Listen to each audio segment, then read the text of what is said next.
Welcome to the channel. We are grateful to have you joining this peaceful space. Before we begin, I invite you to subscribe, activate the bell icon, and leave a gentle comment with your thoughts or requests for future stories. Now, settle in, relax your shoulders, and let the soothing rhythm of this journey carry you toward a peaceful night's sleep. In the beginning, there was nothing but silence. No sound, no light, no air to carry breath. The universe was a closed eye, waiting to open. There was no sky and no sea, only a boundless absence. This was not chaos, as humans use the word to mean noise and disorder. It was a different kind of chaos, a deep and empty potential, a blank slate waiting for the stroke of time. In that stillness, there was a moment that cannot be measured, when potential trembled and began to change. The first stirrings were slow, like the first wave of a tide, barely noticeable and yet inexorable. From that formless dark, shapes began to emerge. The first to appear was Gaia, the earth, vast and steady. She was the ground beneath all that would later walk, the rich soil and the stone bones of mountains. Alongside her came Tartarus, a shadowy depth that would lie below everything, a place of ancient quiet and hidden corners. Eros followed, a force not of sentiment but of attraction, pulling elements together so that they would not simply drift apart forever. With Eros came the spark of motion and the possibility of creation. Night and darkness then formed as two separate presences. Nyx, night herself, settled like velvet across the edges of the new world, while Erebus, the darkness that filled the spaces between, wrapped around all that existed. From their union came two children, Hemera the day, and Ether, the pure light of the upper air. Day and light did not banish their parents.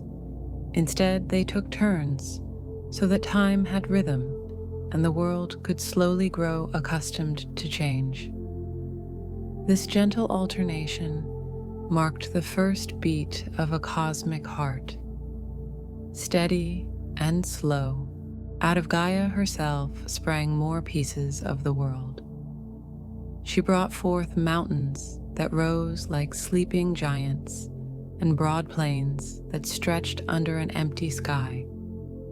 She created Pontus, the sea, a rolling expanse of water that would later teem with life. From Gaia came the contours of the world, cliffs and valleys, rivers and forests. But there was still no sky to cap them, no firmament to separate the waters above from the waters below. The universe was still incomplete, waiting for its canopy. That canopy came when Gaia gave birth to Uranus, the sky. He arched over her, blue and bright, dotted with stars yet to be kindled. Uranus admired his own span and settled above Gaia as her equal and her mate. Together they made a complete pair, earth below and sky above. They were the first marriage, not in ceremony, but in essence, and between them lay everything. Their union was the beginning of a family that would fill the world with forces, elements, and beings beyond counting. Gaia and Uranus did not delay in populating the cosmos. They produced children in abundance. First came the 12 Titans, 6 daughters and 6 sons, each a great force in its own right.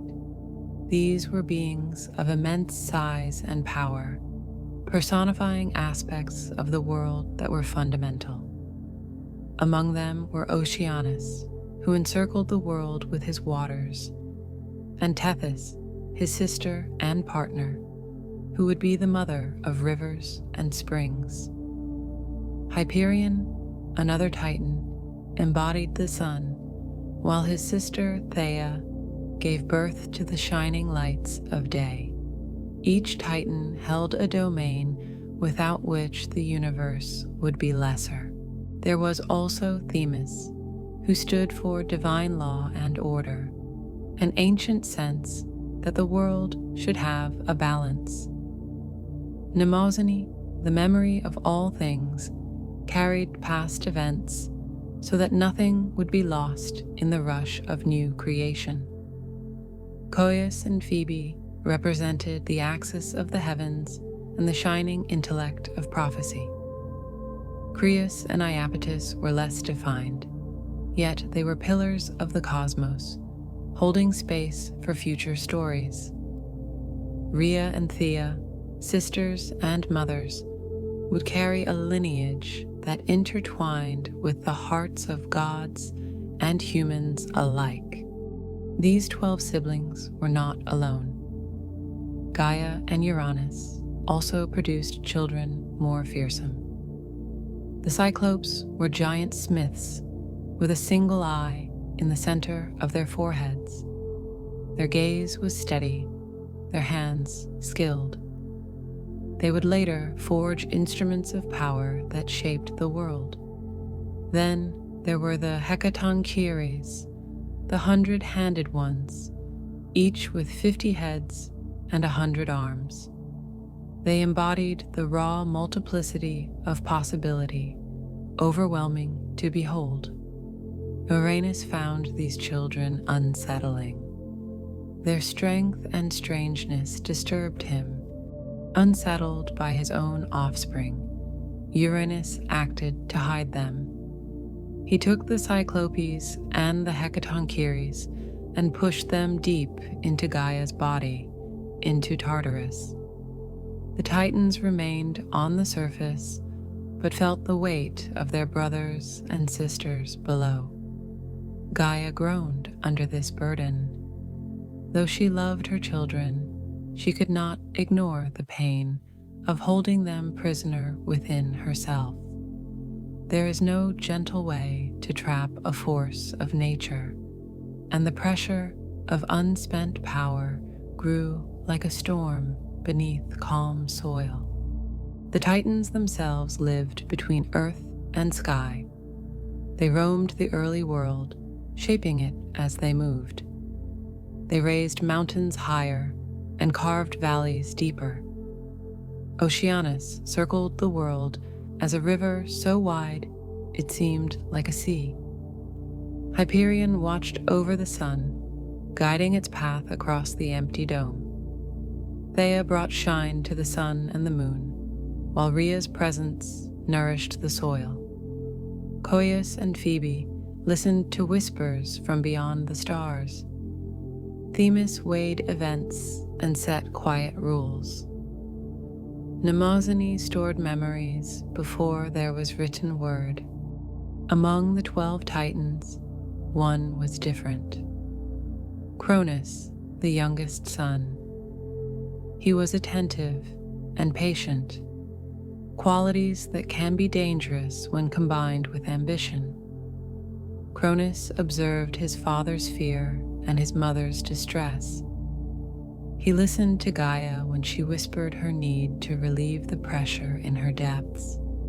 Uranus had made the world beautiful, but he had also made it a prison. Gaia urged her children to take action, but most of the Titans hesitated. It was Cronus who paid closest attention, not out of malice, but from a sense that the world could be more than it was. The tension between sky and earth built slowly. Uranus continued to cover Gaia completely, pressing down on her with his broad expanse. The Titans lived in a world lit by sun and moon but burdened by the absence of their kin.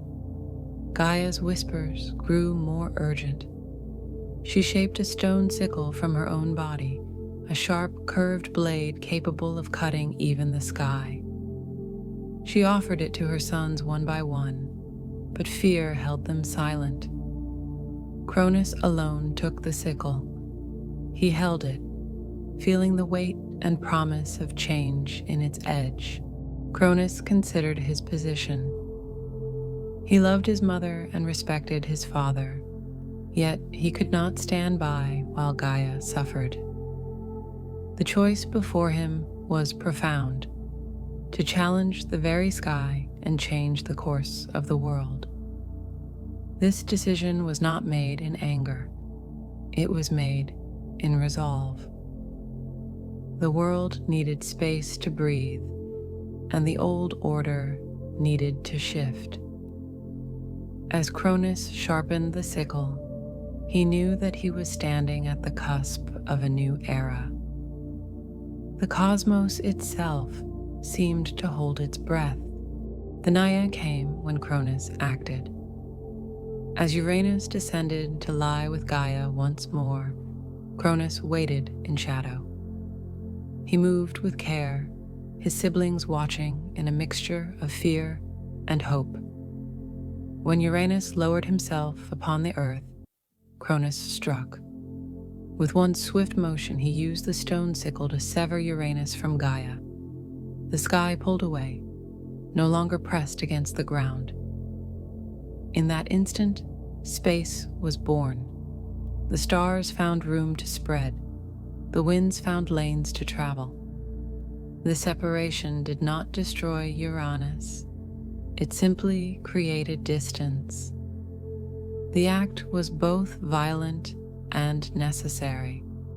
From the drops of Uranus's blood that fell upon Gaia sprouted new beings. The Furies, spirits of vengeance, arose to punish crimes that could not be ignored. The giants, towering figures with fierce hearts, emerged ready to fight when needed.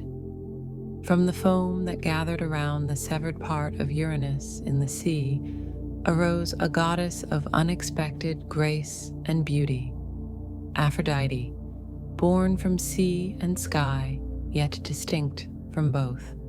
She would later wield a different kind of power, one of attraction and desire, reminding all that even in acts of rupture, new forms of love could appear. With Uranus now distant, the Titans were free to move without the suffocating presence of the sky pressing down on them. Gaia stretched and sighed. The weight lifted. Cronus, the one who had wielded the sickle, became the leader of his siblings. He took his father's place as the highest among them, and for a time the world knew a period of relative peace. The Titans, under Cronus, shaped the world steadily, guided by the rhythm of days and nights, by the ebb and flow of seas. The age that followed came to be seen as golden, a time before sorrow found its way into mortal hearts. Yet even as Cronus ruled, a whisper of uncertainty lingered. Uranus, from his distant position in the sky, spoke a final word of warning. He foretold that one day Cronus would be overthrown by his own child, just as he had overthrown his father. The prophecy hung in the air like a seed caught between thumb and forefinger, waiting to be planted. Cronus, having witnessed the pain of his mother and the downfall of his father, felt the weight of this prediction. It would influence every choice he made thereafter, casting a subtle shadow over the golden light of his reign. Under Cronus's watch, the earth flourished. Rivers ran clear and full, mountains stood tall, and the air was gentle. There were no seasons yet, only a perpetual spring. Plants grew without tending, animals roamed without fear, and there was no hunger, no sickness, no cold. It was a world of abundance, rich and unblemished. The Titans walked among hills and lakes, shaping the land to suit their purposes, yet always with respect for its innate harmony. Their presence was heavy, but not harsh. Each day was long and bright, each night soft and star-salted. The world was a garden, untroubled by the passage of time. This age came to be called golden, not because of gold itself, but because of its light. Cronus's rule was measured and steady. Though he wielded a sickle, it was not only a weapon, it was also a tool for harvest. In later ages, people would remember him as a figure of time and cycles, slicing away what had grown too old to make space for the new. Under him, the concept of time took on meaning. Days followed nights in a steady rhythm, and the length of shadows taught the first lessons of patience. The Titans learned to mark moments by the sky's changing colors. Even in this time of calm, the prophecy whispered by Uranus stayed with Cronus like a stone in his sandal. The idea that he could be overthrown by his own offspring seemed distant, yet it did not leave his mind. He began to consider how a ruler protects his throne. He looked at his siblings and saw loyalty, but he also knew how ambition can grow. He walked the meadows and looked up at the sky, now at a distance, wondering how long peace would last. Cronus's heart, once confident in his justice, grew cautious. Beneath the bloom of flowers and the laughter of streams, the first hint of worry crept into the golden age. To secure his reign, Cronus took Rhea as his partner. Their union pleased the Titans, but as they looked toward beginning a family, the warning from Uranus echoed softly in his mind. Cronus vowed to protect his rule above all else for the future. Cronus's union with Rhea marked the continuation of the Titan dynasty. After he had taken control of the cosmos, he desired stability above all. The world around him was flourishing, and his siblings looked to him as the eldest now in authority. Yet deep within, a seed of dread sprouted. His father's last words had planted it. The notion that his own child could rise against him gnawed at his peace. Each time Rhea's belly swelled with life, Cronus's unease grew. He remembered how he had ended his father's hold and feared the cycle might turn. The golden age shone softly, but a shadow stretched beneath. When their first child, Hestia, was born, Cronus looked upon the infant with an expression that was not entirely joy. She was small and warm, crying softly in her mother's arms. Rhea wanted to show her to the world, but Cronus's mind returned to the prophecy. Without trusting the future, he did something unthinkable. He opened his mouth and swallowed the baby whole. Rhea screamed. Hestia vanished into the dark of her father's stomach. Cronus told himself that he was securing his throne, that children in his belly could not wield swords. Still, the act left a bitter taste. The pattern continued. The second child, Demeter, arrived with a laugh like wind through wheat. Rhea pressed her daughter to her breast, but Cronus took her with trembling hands and sent her down his throat. Hera came next, proud and wide-eyed. She too disappeared. Then came Hades, solemn even as a baby, and Poseidon, vigorous and restless. All went the same way. Rhea's grief deepened with each birth, her eyes dulling, her body clinging to the memory of babies she could not raise. She began to resent Cronus's caution, seeing it as cruelty. The world outside remained bright. Inside Cronus, 5 children waited in suffocating darkness. Rhea was desperate. She sought counsel from Gaia, the mother of all, who had seen cycles and tragedies unfold. Gaia understood the ache of losing children within yourself. She had borne that burden when Uranus imprisoned her offspring. She told Rhea that the 6th child could be saved if Rhea acted cleverly. Gaia instructed her to go to a remote cave on the island of Crete, away from Cronus's watchful eye, and to bring a plan. Rhea's hope flickered like a candle in wind. For the first time since Hestia's birth, she felt something other than despair. She embraced the advice and prepared to deceive her husband. When the time for the 6th birth came, Rhea traveled secretly to Crete. The island was wild, surrounded by clear water and sheltered by high cliffs. In a cave, she labored and gave birth to a son. He came into the world crying, a sound that echoed off the stone. Rhea looked at his face and named him Zeus. She did not linger lest Cronus notice her absence. She swaddled a large stone in cloth, mimicking the shape and weight of a baby. She returned to Cronus and presented the wrapped stone. He did not look closely. Driven by fear, he swallowed it whole. Far from Cronus, Zeus remained hidden. Nymphs tended him with gentle hands. The goat Amalthea fed him milk rich and sweet. Bees brought him honeycomb.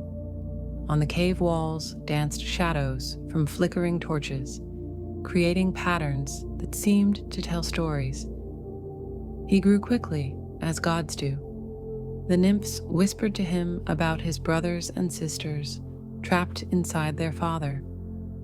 They told him of his mother's tears and his grandmother's guidance. Each tale wove threads of duty and resolve into his character. Zeus played with toys made from stone and wood, but his thoughts were often on freeing those he had never met. As Zeus matured, his spirit sharpened. He learned from the creatures around him the patience of trees, the strength of rivers, the changeability of clouds. He practiced with spears carved from olive branches, and with stones he hurled at imaginary foes. He listened to the wind and sensed the world beyond his cave. When he was ready, he sought counsel from Gaia. The ancient earth told him that his path would mirror and correct his father's. To end the cycle, he would need cunning rather than brute force. He must enter Cronus's realm without revealing his true nature. Zeus, ever attentive, absorbed each word. At first, Cronus felt only discomfort. He laughed, thinking perhaps he had drunk too quickly. Then the potion took hold. His laughter broke into coughing. His face paled. He clutched his belly. The Titans in the hall fell silent, watching their king. Cronus bent forward. From his mouth emerged the stone he had swallowed. It clattered on the floor, wrapped still in the cloth that had deceived him. Next came 5 grown gods and goddesses. Emerging one by one, covered in the darkness that had held them. Hestia, Demeter, Hera, Hades, and Poseidon stepped into the light. Zeus planned to release his siblings from within Cronus. To accomplish this, he needed something potent. With Gaia's help, he procured an emetic potion brewed from bitter herbs and the essence of the earth's deepest layers. It was a drink that would compel even a god to relinquish what lay in his stomach. One evening, when Cronus called for wine, Zeus poured the draught into the cup. He handed it to his father with a steady hand and a silent prayer. Cronus tipped the cup back, swallowing the liquid in one gulp, its taste sharp and unfamiliar. At first, Cronus felt only a slight discomfort. He laughed loudly, thinking perhaps he had drunk too quickly. Then the potion took hold. His laughter broke into coughing, his face paled. He clutched his belly. The Titans in the hall fell silent, watching their king. Cronus bent forward with a groan. From his mouth emerged the stone he had once swallowed. It clattered on the floor, wrapped still in the cloth that had deceived him. Next came 5 fully grown gods and goddesses, emerging one by one, covered in the darkness that had held them. Hestia, Demeter, Hera, Hades, and Poseidon stepped into the light. The hall gasped. Rhea rushed to embrace her children, tears spilling down her cheeks. Hestia stood steady, her hands warm and calm. Demeter's eyes shone with relief. Hera held her head high, her gaze sharp. Hades looked around the hall, taking in every shadow. Poseidon stretched his limbs, feeling the air on his skin for the first time. For them, it had been no time at all, yet they emerged fully formed, with the knowledge and power of their lineage. Cronus staggered, weakened by what had left him. He looked at Zeus for the first time, recognition dawning too late. Cronus's children gathered around their youngest brother. Though they had never met, there was familiarity in their shared essence. They spoke quickly, coordinating with glances and nods. Zeus told them of his upbringing, of their mother's bravery, of Gaia's guidance. He spoke of the prophecy and their father's attempts to defy it. Each of them understood at once what must be done. They could not allow Cronus to continue ruling.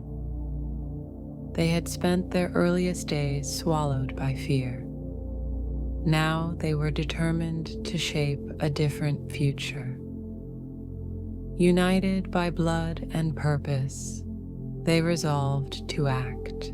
Cronus, now empty, felt not only physical weakness, but also a weakening of authority. The act he had believed would secure his reign had undone it.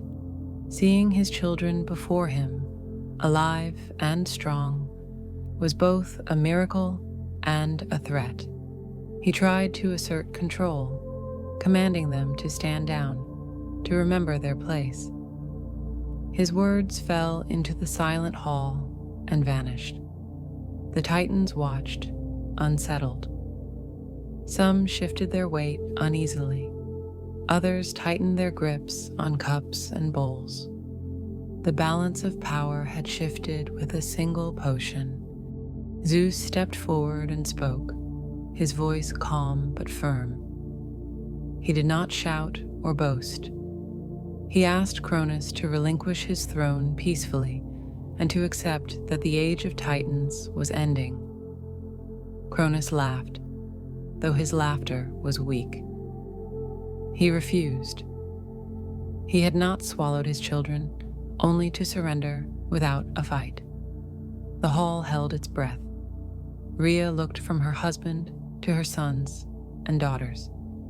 She knew a conflict was inevitable. The space between refusal and response stretched thin as a thread, vibrating with tension. The newly freed gods did not attack immediately. They retreated from the palace to plan. They gathered on a mountainside, away from Titan ears. There they discussed strategy. Zeus, Poseidon, Hades, Hera, Demeter, and Hestia each brought a different perspective.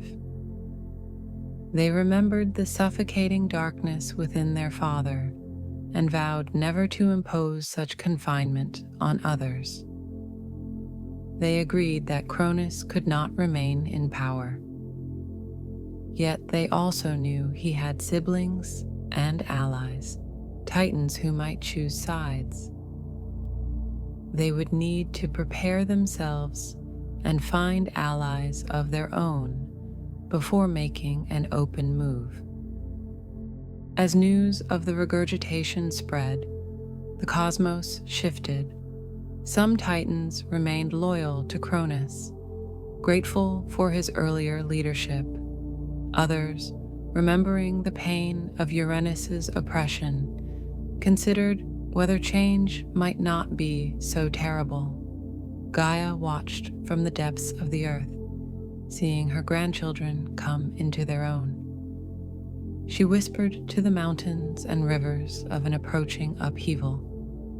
The air itself carried hints of lightning and salt. Time, once leisurely, seemed to quicken. The prophecy was unfolding. The seeds planted in acts of fear and defiance were sprouting into confrontation. Zeus and his siblings began to train in secret. They explored their powers, learning their limits and strengths. Poseidon discovered he could stir water and summon storms. Hades found he could move in shadow and sense the presence of souls. Hera sensed she could wield authority over the bonds between beings. Demeter could coax growth from soil with a touch. Hestia could kindle and calm fires. Zeus, for his part, summoned clouds, called down bolts of light, and commanded the air. They were strong, but they were also careful, knowing that raw power was not enough. Cronus, on his mountain, rallied the Titans to his side. He reminded them of the age they had built, of the earth's flourishing under their guidance. He warned that the younger gods were impulsive and would upend the natural order. Some Titans listened. Others whispered dissent when he turned away. The old alliances cracked. In the corridors and clearings of the world, beings chose sides or chose to wait, uncertain of where justice lay. The peaceful golden age had given way to an era of choices, each laden with consequence. As preparations continued, the lines between old and new hardened. The world itself seemed to brace. Valleys grew quieter.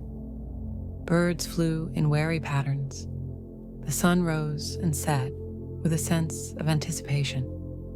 The ground hummed with tension. Gaia's sighs echoed through caves. In the minds of gods and Titans alike, memories of past betrayals resurfaced, yet there was also hope.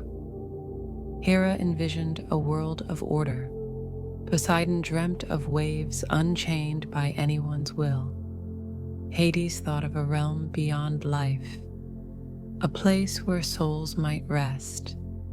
Zeus pictured a sky free of oppression and a throne earned rather than taken by force. The moment before conflict is often the longest. In those days, the gods tasted the quiet before the storm. They sharpened weapons, tempered hearts, and gathered what allies they could.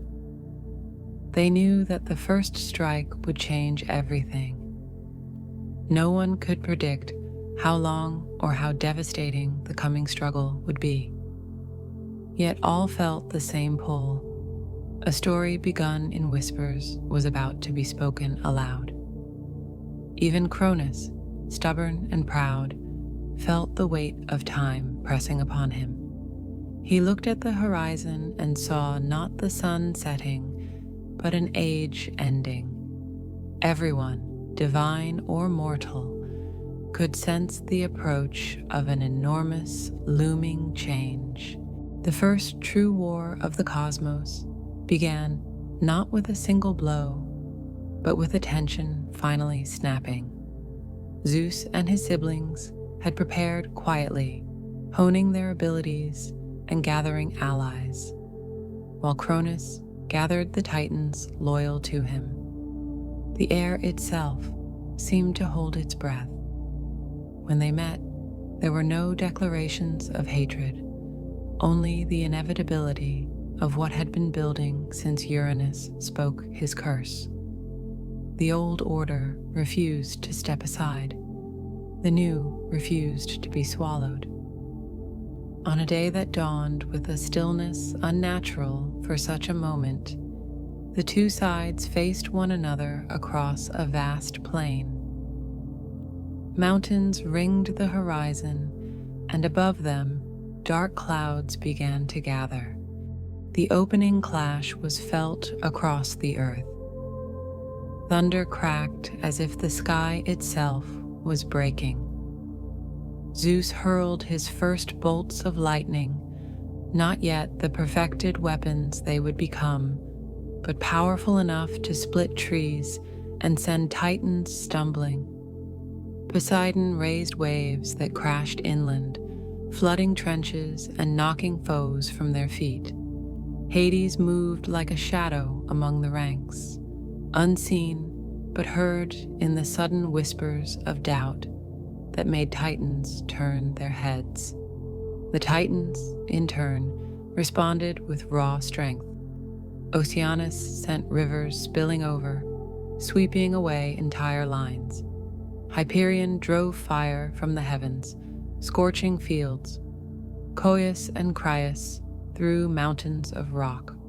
The ground shook, and for the first time since creation, the earth felt fear. For days, neither side could claim victory. The younger gods were agile and inventive, but the Titans were massive and experienced. The war spread across landscapes. Forests were trampled, valleys became battlefields. The sea alternately roared and withdrew as Poseidon pushed and was pushed back. When night fell, both sides rested briefly, nursing wounds that would have killed mortals. Gaia's heart ached at the damage to her body. She whispered to Zeus in his dreams, urging him to end the conflict quickly, not for her sake alone, but for the balance of the world. The war could not continue indefinitely without tearing existence apart. Zeus listened. In the morning, he spoke to his siblings. They knew that their strength alone was not enough. They needed help from those who had been wronged long before. The thought led them to Tartarus, the deep pit where Uranus had imprisoned the Hecatoncheires and the Cyclopes. These beings were not gentle, but they had been victims of fear, not crimes. Zeus resolved to free them. Leaving the battlefield under the protection of his brothers and sisters, he descended to the underworld. The path down was treacherous and lined with shadows that whispered of doubts. Yet Zeus walked steadily, guided by Gaia's quiet assurance. Tartarus was an abyss of stone and dark, where time moved differently. Even for a god, the air was heavy. Zeus called out, and voices answered, deep and resonant. Chains rattled. He followed the sound to where 3 towering figures stood bound. The Hecatonchires, with their 100 arms and 50 heads, watched him with many eyes. At first, they did not recognize him. Zeus explained why he had come and promised freedom if they would lend their strength. They considered and agreed, and Zeus broke their chains. Nearby, the Cyclopes toiled at a forge even within their prison. These one-eyed craftsmen had been locked away for making creations that frightened the old sky. When Zeus found them, they paused. They listened to his words and saw his determination. They pledged their aid and offered gifts forged from chaos and fire. For Zeus, they fashioned a thunderbolt. For Poseidon, a trident that commanded the sea. And for Hades, a helm that would shroud him in perfect darkness. With new allies and weapons, Zeus returned to the battlefield. The Hecatonchires erupted from the earth, like mountains come alive, hurling stones. The Titans, who had never seen such beings, faltered. The Cyclopes joined, wielding hammers and tearing down walls. Zeus held his thunderbolt, feeling the contained storm. When he flung it, it shot straight, a line of light that split sky and ground. Where it struck, mountains cracked and fire roared.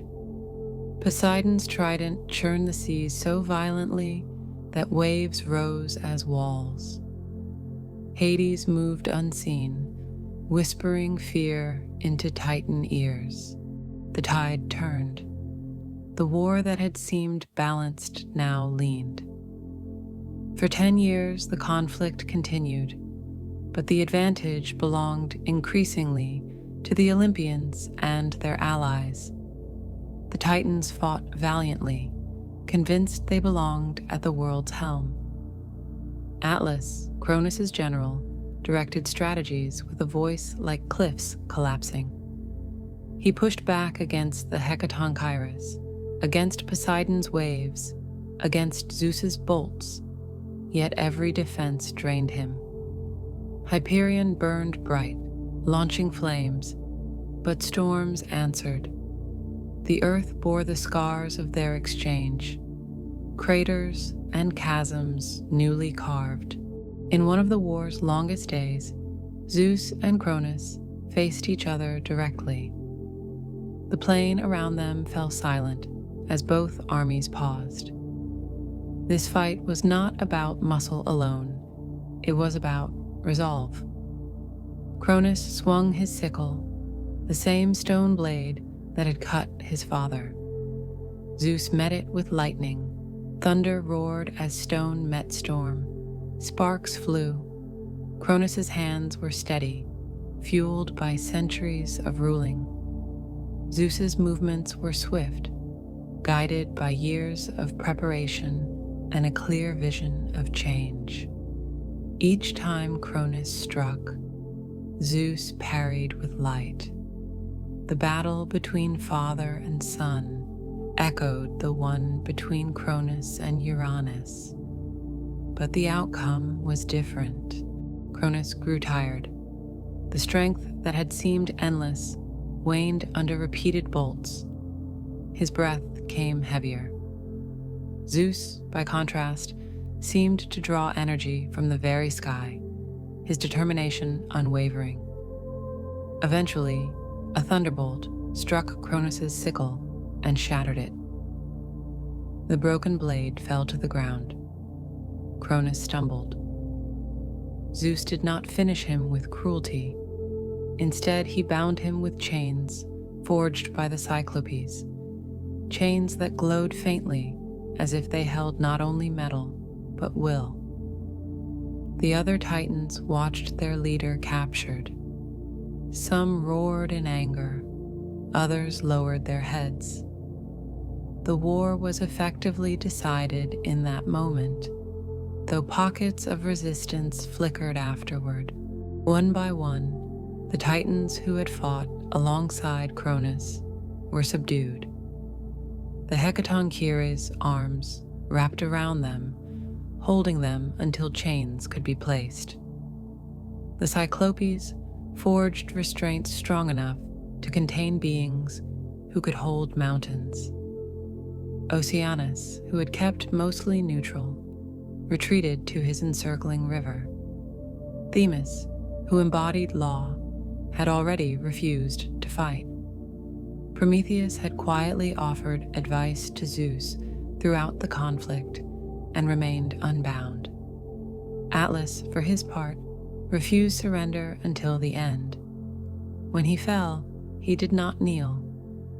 Zeus decreed a punishment unique to Atlas's defiance. He would stand at the edge of the world and hold up the sky. It was not the earth he held, but the heavens themselves, a burden that would never lighten. After 10 years of struggle, silence descended. The screams of battle ceased. Smoke lifted, revealing a world altered. Hills had become ridges of battle mounds. Rivers had changed course. Forests were reduced to charred stumps in some places and left untouched in others by divine grace. Gaia groaned, aching yet alive. The Olympians gathered on a high plain, their bodies showing marks of strain. They looked across the torn landscape and felt a mix of triumph and sorrow. Victory had cost much. They had not fought for destruction, but destruction had come all the same. Zeus approached his siblings and embraced them, not as conquerors, but as survivors. With the Titans defeated, the question of their fate arose. Zeus consulted with his brothers and sisters and with Gaia. It was decided that most would be sent to Tartarus, to dwell in the depths where their rage could not reach the surface. The Hecatoncheires, once imprisoned, would now stand guard over the gates. They accepted, understanding the importance of preventing further upheaval. Not all Titans were condemned. Themis, who had remained neutral and whose counsel had been balanced, was left free. Prometheus, who had aided the Olympians out of foresight, was also spared. The punishment of Atlas was set apart, a reminder that leadership carried its own consequences. Binding the Titans was not an act of cruelty. It was an act meant to restore balance. As they were led away, their footfalls shook the ground less than before. The world breathed easier. Cronus said little, accepting his chains with a quiet born of exhaustion. He glimpsed the sky one last time before being taken below, perhaps remembering his own rebellion and the way history repeats itself in cycles. The Titans disappeared into the darkness, leaving behind echoes that would become myths and warnings. Above ground, the light shifted and the winds changed direction, as if adjusting to a new order. Those who remained stood amid ruins. The Olympians did not celebrate with wild abandon. They mourned the damage to the world. Hera walked through a burned grove, her hand brushing blackened branches. Demeter knelt by a cracked riverbed, promising to heal it. Poseidon stood at the shore, feeling the pull of a tide still unsettled. Hades returned briefly to the shadowed places, ensuring that no souls had been lost without guidance. Hestia tended a fire in a makeshift hearth, its warm glow a comfort to those gathered. Zeus sat on a rock and gazed into the distance. The victory was not an end, but a responsibility. Gaia spoke again, her voice like the rustle of leaves. She reminded the gods that the war had been fought to restore a balance that had been upset by fear and a refusal to let go. She urged them to be wiser rulers than their predecessors. The earth could heal, but it would take time. The scars of battle would remain as lessons. The gods listened. They had learned that power used without thought harms all, including the wielder. They vowed, each in their own way, to avoid the mistakes of the past. Whether they would keep these vows remained to be seen. In the following days, the world began to calm. Rain fell gently, washing ash into the soil. Small sprouts pushed up where trees had fallen. Rivers carved new paths, sometimes gentler than before. Animals returned to drink at streams cleared of blood.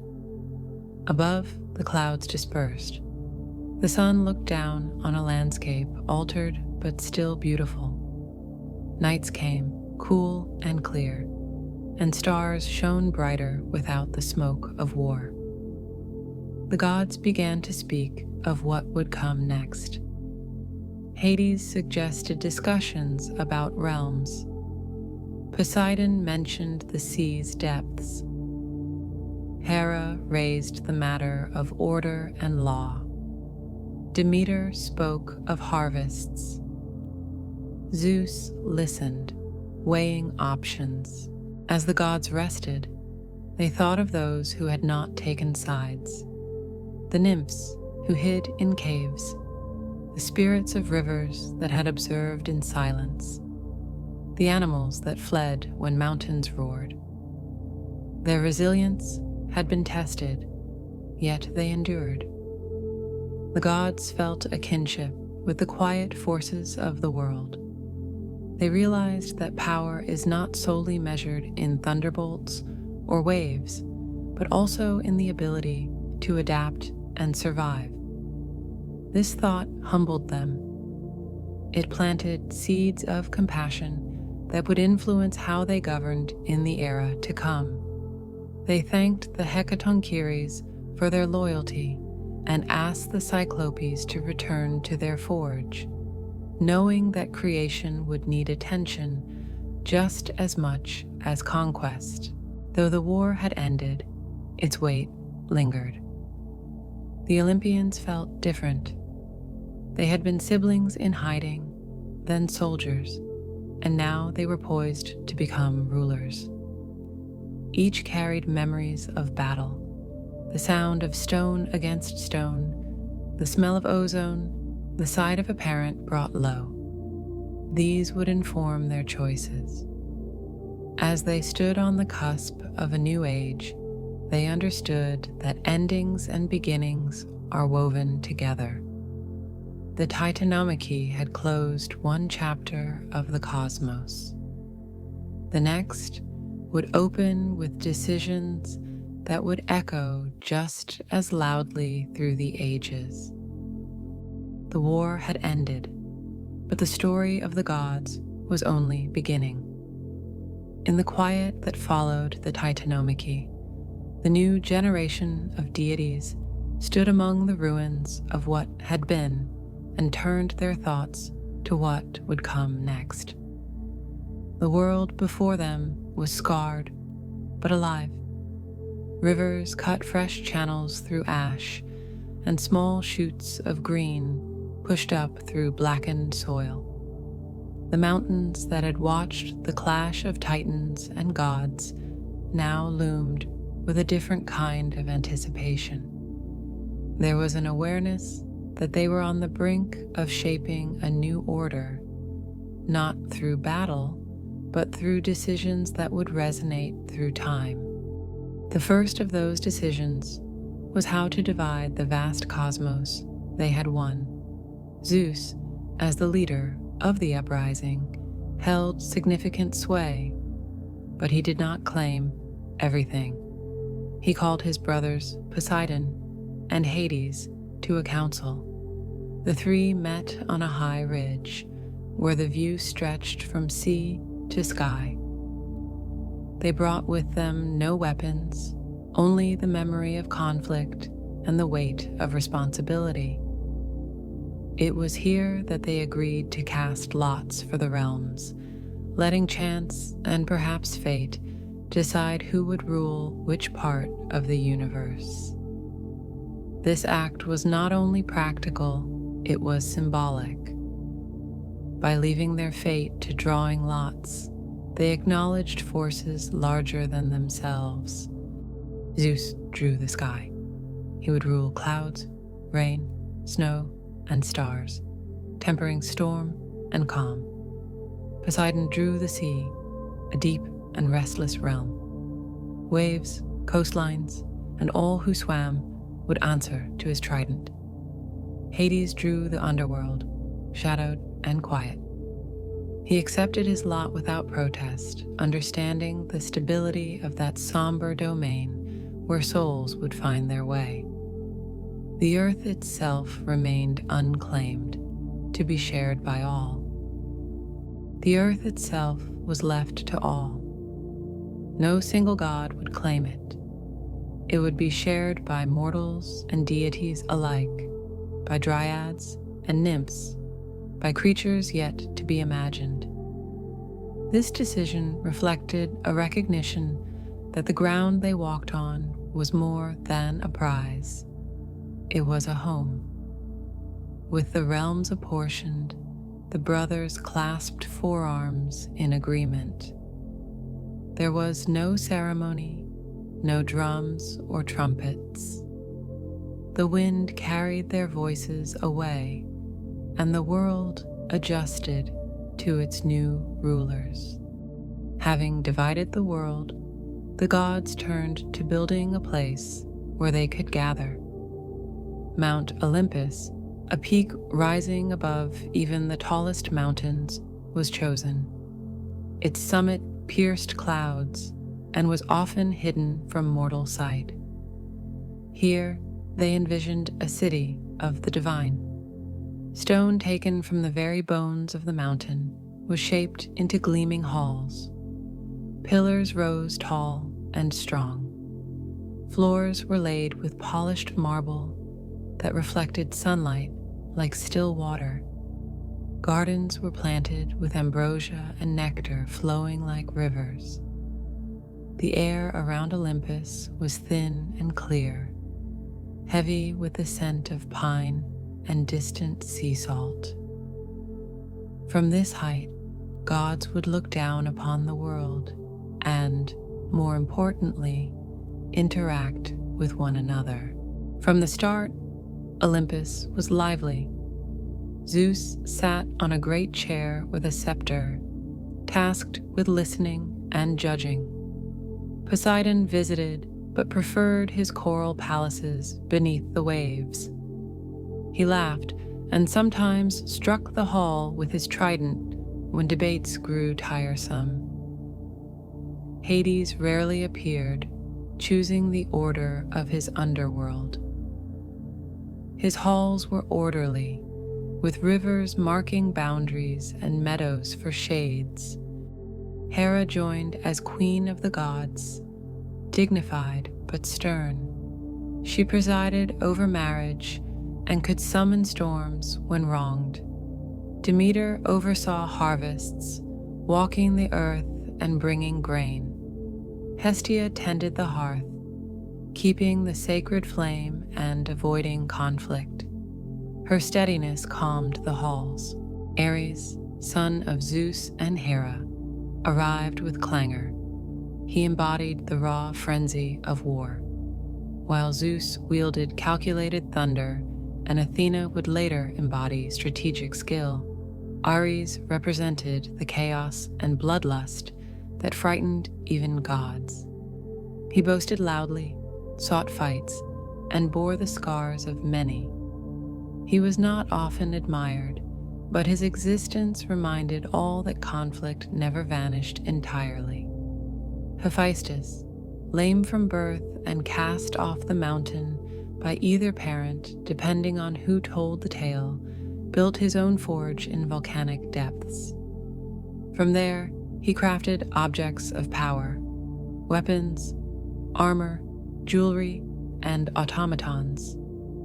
His hands were scarred, his heart was tender.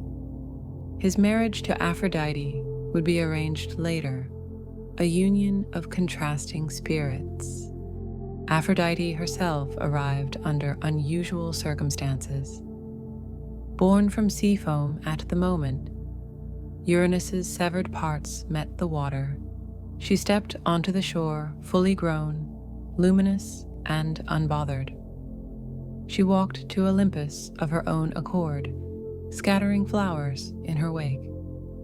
No one had invited her, yet no one could turn her away. She took her seat among the gods with a smile that could disarm and a gaze that could challenge. Her domain was love, desire, and the allure that binds and breaks. She would complicate alliances and soothe arguments with equal ease. She brought with her Eros, a small figure with arrows that could tilt hearts. Though small, Eros held great influence. His arrows rarely missed. Hermes, son of Zeus by a nymph, was born on a mountain slope. He was quick and curious from the start. As a newborn, he stole cattle and created the lyre from a tortoise shell. When confronted, he smiled and offered a song. Zeus found him amusing and gifted him a role, messenger of the gods. Hermes received winged sandals and a caduceus, a staff twined with snakes. He moved between worlds, guiding souls to the underworld, delivering news and carrying out errands. He was patron of travelers, thieves, merchants, and those who played with words. His wit kept him in favor and sometimes out of trouble. Dionysus was the last to be seated among the 12. Born from a mortal woman and Zeus, he was carried to term in Zeus's thigh after his mother's mortal body could not withstand the sight of her divine lover. Dionysus brought wine and revelry. His arrival shifted the mood on Olympus. He presided over festivals that blurred lines between joy and madness. He reminded the gods and mortals that ecstasy and loss dance closely. His followers would experience rapture and ruin. On Olympus, he wore grapevines and carried a cup that never emptied. His laughter could soothe and unravel. Athena's arrival was dramatic. Zeus, plagued by a pounding pain in his head, called for Hephaestus to bring his axe. With a single swing, the craftsman split Zeus's skull, and from the opening sprang Athena, fully armored, shield in hand. She was a goddess of wisdom, crafts, and strategic warfare. Her eyes were gray and clear. She took her place at Zeus's side, not as a consort, but as an advisor. Unlike Ares, she did not rush into battle. She planned. Unlike Aphrodite, she did not employ charm. She reasoned. Her presence balanced the more volatile gods. She favored heroes who used their minds as well as their swords. As each god took up their roles, Olympus developed rhythms. Mornings began with Hestia lighting the central fire. Hermes arrived with news of far places. Hera inspected household matters. Demeter descended to check on crops. Poseidon might come up to complain about some temple built too close to shore. Ares often paced, itching for conflict, while Hephaestus hammered at his forge, sparks flying. Aphrodite made sure she was seen, her laughter echoing through halls. Athena studied, carved statues, or advised. Zeus listened to petitions from gods and lesser beings. Hades rarely appeared. When he did, a hush fell as if the breeze itself stopped to listen. The gods pledged to respect oaths and hospitality. Zeus decreed that strangers would be protected and that promises made on the river Styx would be unbreakable. Hermes carried these laws to distant corners. These rules, though simple, would shape interactions between gods and mortals for generations to come. They knew order depended on such agreements carefully. The gods did not always agree. Arguments erupted over respect, honor, insult, and love. Zeus's infidelities would test Hera's temper. Demeter's bond with her daughter would soon lead to a change in the seasons. Ares's provocations often annoyed Athena. Hermes's tricks sometimes backfired. Dionysus's revels could tip into madness. Yet, despite quarrels, there was a structure, a family of sorts. They dined together on ambrosia and nectar. They watched each other's triumphs and failures. They were immortal and powerful, yet they shared pettiness and pride, jealousy and generosity. Their interactions shaped the myths to come. Below Olympus, life began to stir in ways it never had before. The earth that had been silent now hummed with possibilities. Rivers whispered of journeys. Winds carried seeds far from where they had fallen. Mountains held secrets. Creatures peered from forests and valleys, sensing change. Though mortals were not yet numerous, the stage was set for their stories. The gods looked down with a mixture of curiosity and indifference. Some felt affection for the budding world. Others saw potential followers. Still others saw distractions. Prometheus, watching from the edges, considered what might come and how he might help. His plans would soon draw the gods' attention. Hades organized the underworld with care. He divided it by rivers, Styx, Acheron, Phlegethon, Lethe, and Cocytus, and set Cerberus at the gate. He appointed judges to weigh souls and assigned them to punishment or rest. The virtuous went to the Elysian fields, the ordinary to the Asphodel meadows, and the wicked to Tartarus. He accepted his role without complaint. Poseidon's sea kingdom flourished. He built a palace of coral and shells deep beneath the waves. He fathered creatures both majestic and monstrous. Horses sprang from sea foam. He sent earthquakes when angered and calmed storms when pleased.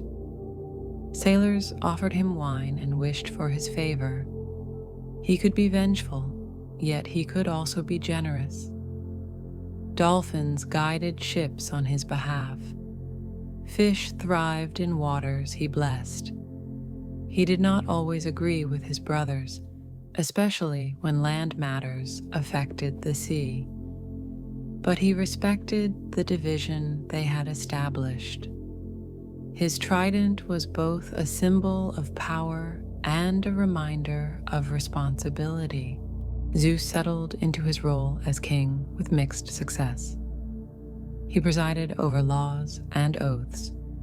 He punished those who broke sacred codes. He rewarded those who showed piety. He took lovers among goddesses, nymphs, and mortals. His appetite for affection often sparked trouble. Hera's jealousy and anger were forces to be reckoned with. Despite his flaws, Zeus was protective of order. He intervened when other gods overstepped.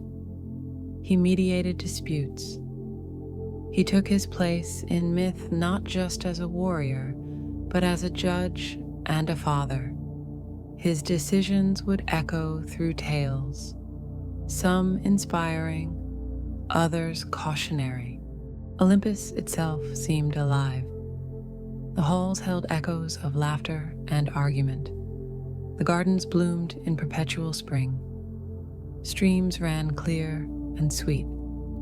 Muses sang from a nearby slope, inspiring poets and kings. Graces danced, spreading joy. Hephaestus's automatons clanked down corridors on errands. Chariots rolled across cloud floors. Thunder rumbled when Zeus was displeased. The seasons did not touch Olympus directly, yet their pattern below was mirrored by shifts in mood above. Festivals punctuated time. Prayers rose like smoke from altars far below, reaching ears that sometimes listened and sometimes did not. The division of realms and the establishment of Olympus were foundational acts. They set the hierarchy and the geography of Greek myth. The gods had chosen their domains and created a home. They had also revealed their characters. The world watched and would react. Soon mortals would enter more fully into the narrative. Their lives would intertwine with divine whims. Heroes would rise and fall. Monsters would be born and slain. Yet at the heart of it all, the image of Mount Olympus would remain, a shining peak above the clouds where imperfect, powerful beings argued, loved, and decided the fates of those below. Prometheus watched from the edges as Mount Olympus settled into its rhythms, and the gods took their seats. He was a Titan, yet he had chosen to side with Zeus during the war. His name meant forethought, and it was this quality that led him to pay attention not just to the gods, but to the world below. He noticed that the earth, though healed, was quiet. Animals roamed, rivers ran, and seeds took root, but there were no voices raised in wonder or stories shared by firelight. The universe felt incomplete. Something was missing. Beings who could think, remember, and ask why. Prometheus felt a stirring, not of ambition, but of care. He saw potential in the clay by the riverbank. One day, he knelt by that river and scooped up handfuls of wet earth. He shaped it carefully, forming limbs and a face, fingers capable of grasping, and eyes that could look up. He crafted bodies that were neither divine nor entirely animal. He breathed into them, not air alone, but something of himself, spark and mind. The figures shuddered and opened their eyes. They were humans. At first, they staggered, uncertain. They had no claws or fur, no sharp teeth or wings. Their skin felt the chill, and their feet felt every stone. But they also held curiosity. They looked at Prometheus, and he saw questions in their gaze. Prometheus guided them gently. He taught them how to stand and how to walk. He showed them how to shape stones into tools and branches into shelters. He taught them which berries to eat and which to avoid. They learned to fish with their hands and to weave grasses into mats. He noticed their delight when they could shape the world around them, even in small ways. He felt pride in their quick understanding, but he also saw their vulnerabilities. Nights were cold. Predators' eyes glowed beyond the trees. Rain soaked their shelters and put out their timid sparks of friction. Without a steady flame, progress stalled at the edge of darkness. Fire existed, but it was held by the gods. Hestia tended the eternal flame on Olympus. Hephaestus's forge roared beneath volcanic rock. Zeus's lightning split trees and briefly set wood ablaze, but he and his brothers considered fire their privilege. They feared that if mortals possessed it, they would no longer depend on divine whim. Zeus looked down and saw Prometheus teaching and frowned. "Do not give them too much," he warned. "Let them remain grateful." Prometheus nodded in outward obedience, but in his heart he disagreed. He had given humans life. To deny them the means to survive felt like cruelty. In the night, Prometheus climbed Mount Olympus. He moved quietly among sleeping gods. Hestia's hearth glowed softly in the central hall, its coals red and alive. Prometheus took a fennel stalk, hollow and dry, perfect for hiding an ember. He reached into the hearth and captured a coal, tucking it into the stalk, where it smoldered unseen. He left quickly, smoke trailing behind. He descended the mountain and brought the ember to the humans. He knelt and tipped the coal onto dry leaves. With a breath, it flared. The humans drew back. Prometheus reached out and pulled them closer. The fire flickered and grew. It crackled and hissed, casting light onto faces and into the surrounding dark. Humans warmed their hands and smiled. They placed food near the flames and discovered that meat cooked on coals tasted better and was safer. They used fire to harden the points of their spears and to drive away wolves. Smoke from their fires carried scents into the sky. At night, they gathered around flames and told stories of the river, of the stars, of the God who had shown them how to do more than survive. Fire did not solve all problems, but it gave humans a tool and a symbol. It lifted them from fear of the dark into a place where they could dream. Zeus saw the smoke rising from earth. It curled upward in columns, lazy during the day and bright at night. He felt anger. He had forbidden fire, and now mortals were cooking and forging. He summoned Prometheus to Olympus. "You defied me," Zeus said, thunder rumbling with his words. Prometheus replied calmly, "I gave them what they needed to live." Zeus's eyes narrowed. To him, Prometheus's act was not mercy, it was a challenge. Mortals with fire could grow bold. They might forget to fear the sky. They might become hard to control. His response needed to deter further disobedience, not only from titans, but from mortals. As punishment, Zeus ordered Prometheus seized. Hephaestus, though reluctant, forged unbreakable chains from bronze. Hermes carried them to the Caucasus Mountains, where peaks pierced clouds and winds howled. There, Prometheus was bound to a rock. The metal bit into his skin, holding him fast. Zeus decreed that every day a great eagle would come to tear at Prometheus's side and devour his liver. Each night, the wound would heal and the liver would regrow, only to be eaten again when dawn returned. It was a cycle designed to last forever, pain followed by a brief respite, then pain again. Prometheus endured. He did not cry out for mercy.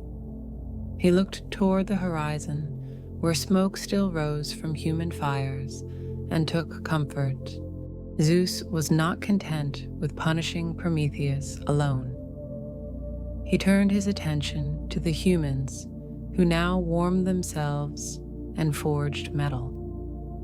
He decided to send them a gift, though his intentions were far from benevolent. He instructed Hephaestus to create something entirely new, a woman fashioned from clay, like humans, but perfected by divine hands. Hephaestus sculpted her body with skill and care. Athena taught her weaving and gave her intellect. Aphrodite endowed her with beauty and charm. Hermes gifted her with speech and persuasion. Each god offered something, making her a composite of many virtues. Zeus then named her Pandora, meaning all gifted. Zeus presented Pandora to Epimetheus, Prometheus's brother. Epimetheus, whose name meant afterthought, lacked his sibling's foresight. Prometheus had warned him not to accept gifts from Olympus, but Epimetheus looked at Pandora and saw only grace. He welcomed her into his home, pleased by her presence. With Pandora came a sealed jar. Zeus instructed her never to open it. He spoke of trust and obedience. Pandora nodded, but Zeus had also given her curiosity. The jar sat quietly, its lid heavy, but inside it pulsed with whispers. Pandora wondered what was inside. Was it a treasure? A mystery? Why would a gift be forbidden? These questions grew louder in her mind. For a while, Pandora resisted. She helped Epimetheus with daily tasks. She learned to cook over fire and to laugh at human jokes. She watched as mortals learned to speak more words, to carve symbols onto rock. She heard stories of Prometheus and of the gods. Yet her attention kept returning to the jar. Eventually, she could stand it no longer. One quiet afternoon, when Epimetheus was away, she lifted the lid. The seal broke with a soft sigh. Suddenly, a swarm of dark shapes burst from the jar, like insects from a hive. They flew around the room and slipped through cracks in the door. They spread across the world. These miseries were truly new to the world. They brought disease and sorrow, envy and greed, madness and despair. Pain entered their bodies. Jealousy crept into hearts. Pandora gasped and tried to close the jar. In her panic, she knocked it over, but she finally pushed the lid back on. Inside, something remained, a small, bright presence that fluttered softly. It was hope. Pandora listened. The voice was gentle. She lifted the lid just enough to see a glimmer. Hope asked to be released. Pandora hesitated. She realized that if hope left, humans might lose all comfort. So she closed the lid tightly, trapping hope inside so that it would always be there when needed, not lost to the winds. Epimetheus returned and found Pandora weeping. She told him what had happened. He felt fear and anger, but he also saw the pain that had entered the world and the small light still flickering in the jar. He forgave her. Together, they faced the consequences. Humans now afflicted with illness, grief, and weariness, still gathered by their fires. They still told stories. they still cared for one another. They discovered that hope whispered to them in the darkest moments. It did not erase suffering, but it offered a hand to hold as they moved through it. Hope became a quiet companion, a breath that kept them going. Meanwhile, Prometheus remained bound. Days became weeks, weeks years, years ages. The eagle came and went. Sometimes storms raged, other times snow blanketed the mountain. Prometheus stayed. He watched the changing sky, the migration of birds, the slow movement of stars. He listened to the wind carry faint echoes of human laughter and tears. He knew that eventually a hero would come. He could wait. In his suffering, he found a kind of peace, an acceptance that his choice had been worth the pain. The gods above went on with their affairs. Their punishments and gifts had reshaped the human experience. They had set in motion cycles of suffering and endurance. Prometheus's plight became a story told around hearths. Parents told children about the Titan who loved them enough to defy a god. They spoke of the cost of foresight and the weight of responsibility. They explained that suffering was not always a punishment. Sometimes it was a result of bravery. They also told of Pandora, not to vilify her, but to illustrate the complexity of gifts. Beauty can carry danger. Curiosity can lead to knowledge and to pain. Hope can reside in the same vessel as despair. Mortals learned that their lives would include hardship, but also resilience. They would struggle, but they would also create art, forge bonds, and imagine worlds beyond their own. The gods observed from Olympus. Zeus watched humans pray, plead, and curse. Some gods felt pity, others felt annoyance. Hestia ensured that hearths burned steadily. Demeter sent crops even when drought threatened. Hera saw marriages tested by jealousy, born of Pandora's jar. Aphrodite saw love twisted by envy. Hermes carried messages between worlds, noting how mortals adapted. Hephaestus noticed that humans began forging tools with fire, imitating his craft. Ares noticed that wars began, small at first, then larger, as envy and ambition grew. The gods debated whether they had done right or wrong. They rarely agreed. One day, Zeus considered Prometheus again. He knew the Titan's suffering had not broken him. He saw humans still using fire and still looking up.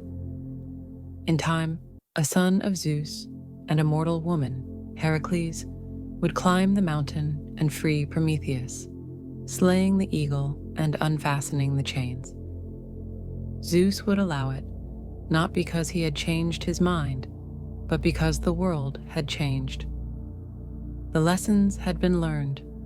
Fire could not be taken back. Suffering could not be erased. Hope had taken root. Prometheus would be unbound, but the world would forever carry the consequences of his gift and Pandora's curiosity. The story of Prometheus and Pandora did not end with their punishments. It wove itself into the fabric of human thought. It reminded mortals to be wary of gifts and to question those who wield power. It reminded them that bravery can cost dearly. It also assured them that in the darkest moments, a small flame can still be found. The gods continued to shape the world, sometimes kindly, sometimes harshly. Humans continued to adapt, to grieve, to celebrate, and to hope. The fire that Prometheus delivered burned on. The jar that Pandora opened remained closed.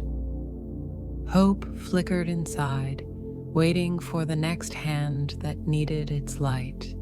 Zeus and Hera became the center of the new divine family. After the world was divided and the brothers had settled into their realms, Zeus decided to take a queen. He chose Hera, his sister, not because there were no other candidates, but because she was already respected for her dignity and strength.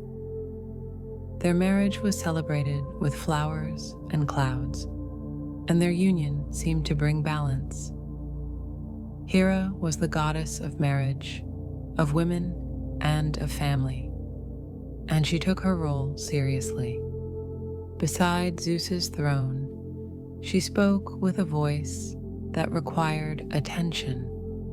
The two seemed united in a vision of order, but under the surface, something more complicated was stirring. Hera was proud and sensitive. She had seen how their father, Cronus, treated their mother, Rhea, and their children. She had learned how fragile trust can be. So when Zeus began to wander, disguising himself and courting nymphs and mortals, Hera felt hurt. Her jealousy was not weakness, but a response to betrayal. As queen of the gods, she could not punish Zeus directly. Her position did not allow it. She turned her anger toward his lovers and illegitimate children. Her vengeance took many forms: a curse, a storm, a monster sent in secret. In her way, Hera defended the institution she represented. The story of Io showed how cunning she could be in punishment. Io was a young priestess who drew Zeus's attention. To hide his betrayal, Zeus transformed the girl into a white heifer. Hera discovered the affair and asked for the splendid cow as a gift. Zeus could not refuse. Hera entrusted the cow's watch to the giant Argus, who possessed 100 eyes. Zeus sent Hermes, the messenger, to free Io. Hermes hypnotized Argus with music and then killed him. Hera took the guardian's eyes and placed them on the peacock's feathers, her sacred animal. Not satisfied, she sent a gadfly to sting Io constantly, forcing her to wander. Only when Io reached a far-off country was she freed. Hera did not forgive easily. Zeus kept transforming himself. To win Leto, he took the form of an eagle and tried to hide her on the wandering island of Delos. Hera chased the mother from land to land, preventing any stable place from receiving her. In the end, Delos anchored itself, and Leto gave birth to the twins Artemis and Apollo. When Zeus courted Semele, a mortal woman, Hera sowed doubts in her heart disguised as an old woman. Semele asked Zeus to show himself in his true glory, and his radiance consumed her. Zeus saved the unborn child by sewing him into his own thigh. Thus Dionysus was born. Every story revealed how Zeus used disguises and how Hera responded with cunning and perseverance. There was no quiet harmony in heaven. There was an intricate play of actions and reactions. Many of the gods of Olympus were born from these unions. With Demeter, Zeus fathered Persephone, who would play a central role in the cycle of the seasons. With the Titaness Metis, Zeus conceived Athena, but fearing a prophecy that a child of Metis would surpass him, he swallowed her. Later, Athena was born from his head, already grown and armed. With the nymph Maia, he sired Hermes, lively and ingenious. From a mortal queen, he fathered Perseus, from another, the great Heracles. Each birth brought new powers and new problems. The children of Zeus connected the divine to the earthly, making the pantheon more varied and also more unstable. Ares was one of the legitimate sons of Zeus and Hera. He was the god of war in its raw form, the crash of battle, the lust for blood, and the chaos that follows broken order. Ares was not loved among the gods. Zeus found him problematic, and Athena looked at him with contempt because she represented strategy and justice in battle, not blind fury. Ares boasted of his exploits, often wounded and sometimes ridiculed. Even so, war existed, and his presence reminded everyone that even in a world ruled by gods, there were conflicts no one could avoid. Hera felt ambivalent toward that son, pride in his strength, frustration with his impulsiveness. Another child of Zeus and Hera was Hephaestus. Some stories say he was born with a deformed leg, and that Hera, disgusted, threw him from Olympus. Others recount that it was Zeus who flung him away after Hephaestus took his mother's side in a dispute. He fell for an entire day and landed on an island where he was cared for by sea nymphs. There he learned the art of fire and metal. He built forges in the belly of a volcano and created armor, jewelry, and mechanisms. Hephaestus was not handsome, but he was creative. When he later returned to Olympus, he was forced to marry Aphrodite. His intelligence far surpassed his appearance. Aphrodite, the goddess of beauty and love, carried with her a seductive power. She was born from the foam of the sea and walked with grace. Though married to Hephaestus, her heart looked elsewhere. She found attraction in Ares, the god of war. Their clandestine relationship became known. Hephaestus, betrayed, devised a trap of invisible wires that caught the two lovers in bed. He summoned the other gods as witnesses. Laughter and embarrassed glances filled the hall when they saw the fiery lover and the proud warrior locked together. Zeus laughed, but then ordered their release, reminding them that humiliation could not replace justice. The incident showed that even gods were vulnerable to passion and ridicule. Besides Ares and Hephaestus, Zeus and Hera had other daughters. Eileithyia was the goddess of childbirth. Without her, no new life could enter the world.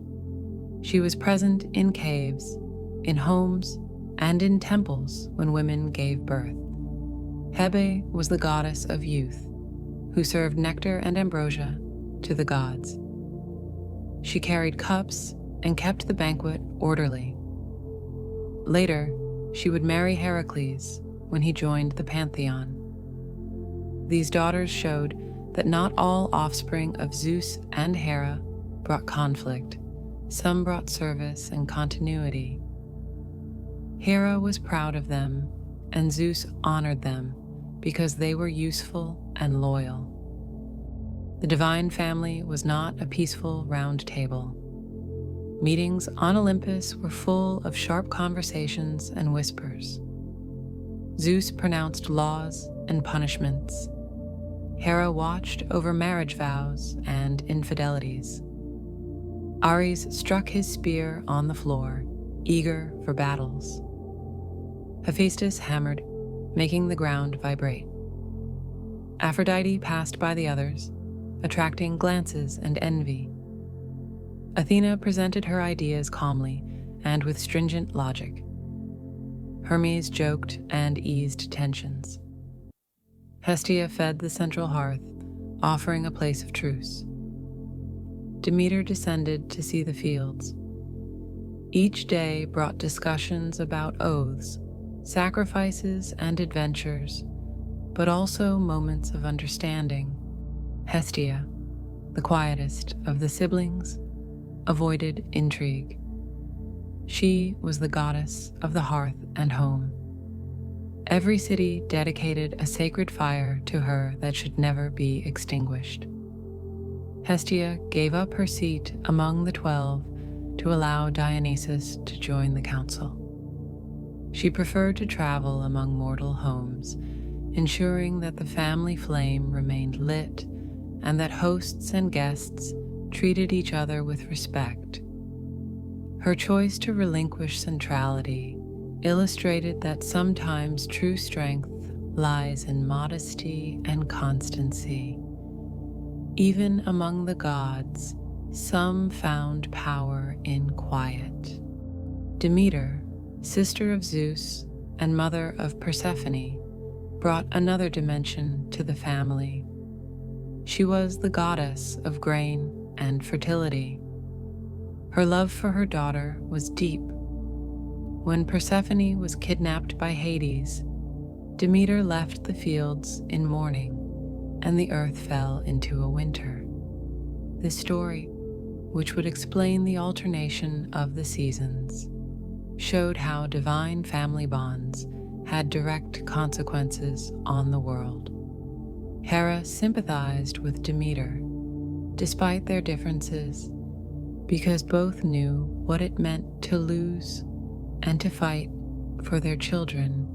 Solidarity among goddesses offered a pause in the turmoil.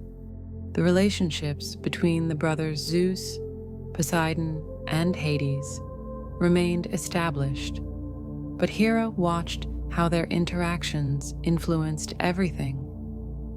When Poseidon became angry over an offense, the sea rose and sacrifices were demanded. When Hades remained silent, the shadows seemed heavier. Zeus often mediated, but Hera reminded him that he too had to answer to someone. The royal couple argued behind closed doors and appeared united in public. Their internal clashes were reflected in winds that changed suddenly, or in storms that struck one altar but not another. The divine family was, in many ways, an amplified reflection of mortal families. Every union of Zeus with a mortal woman brought new heroes. Some, like Perseus or Heracles, would become demigods with legendary feats. Each time Zeus approached a princess or a nymph, Hera perceived the betrayal as a personal affront. Yet these children often became mediators between heaven and earth. Humans revered their divine ancestors, but suffered Hera's vengeance. The women courted by Zeus were transformed into stars, animals, or trees. They often ended up living far away, raising sons who would one day face impossible trials. The divine family thus generated families of half-gods, creating bloodlines that crossed generations. Behind every story, there was a lesson. When Semele burned for asking to see Zeus in his glory, mortals understood that some truths are too bright. When Leda laid an egg from which Helen was born, beauty led to war. When Hera punished Callisto by turning her into a bear, mortals learned that even purity does not save one from divine jealousy. When Zeus abducted Europa in the form of a bull, a continent took her name. The myths were not simple entertainments. They were warnings about the power and passions of the gods. The tales of Zeus and Hera were told in respectful whispers beside the fire. Evenings in the villages were lit by embers. Families sat close and repeated the stories of the divine family. Children listened to the slow voice of the storytellers. They learned that the gods loved and quarreled just like them, but with consequences. They learned to pray to Hera for a stable marriage, to avoid Ares' anger, to ask Hestia for protection of the home. Mothers taught daughters to offer flowers to Demeter for a harvest. Fathers warned sons not to challenge the gods, reminding them how Zeus punished Prometheus. The pantheon was remote and yet familiar, powerful and yet recognizable. The divine family showed that immortality did not bring perfection.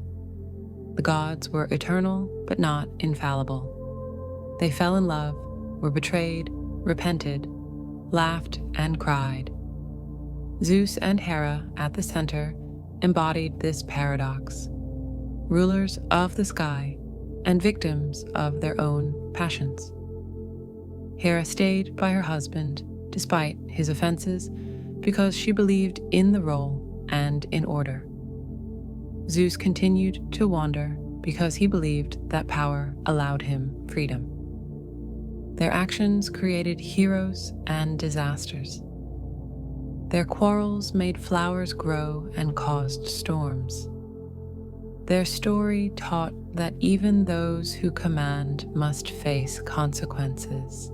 Thus, while Olympus resounded with voices and the world below grew, the narrative of the divine family intertwined with daily life. For mortals, it was a source of explanations and comfort. For the gods, it was a continuous cycle of decisions and repercussions. Every new member of the pantheon brought challenges and opportunities. Every illegitimate child of Zeus was at once a gift and a burden. Hera adapted, punished, and then found moments of kindness.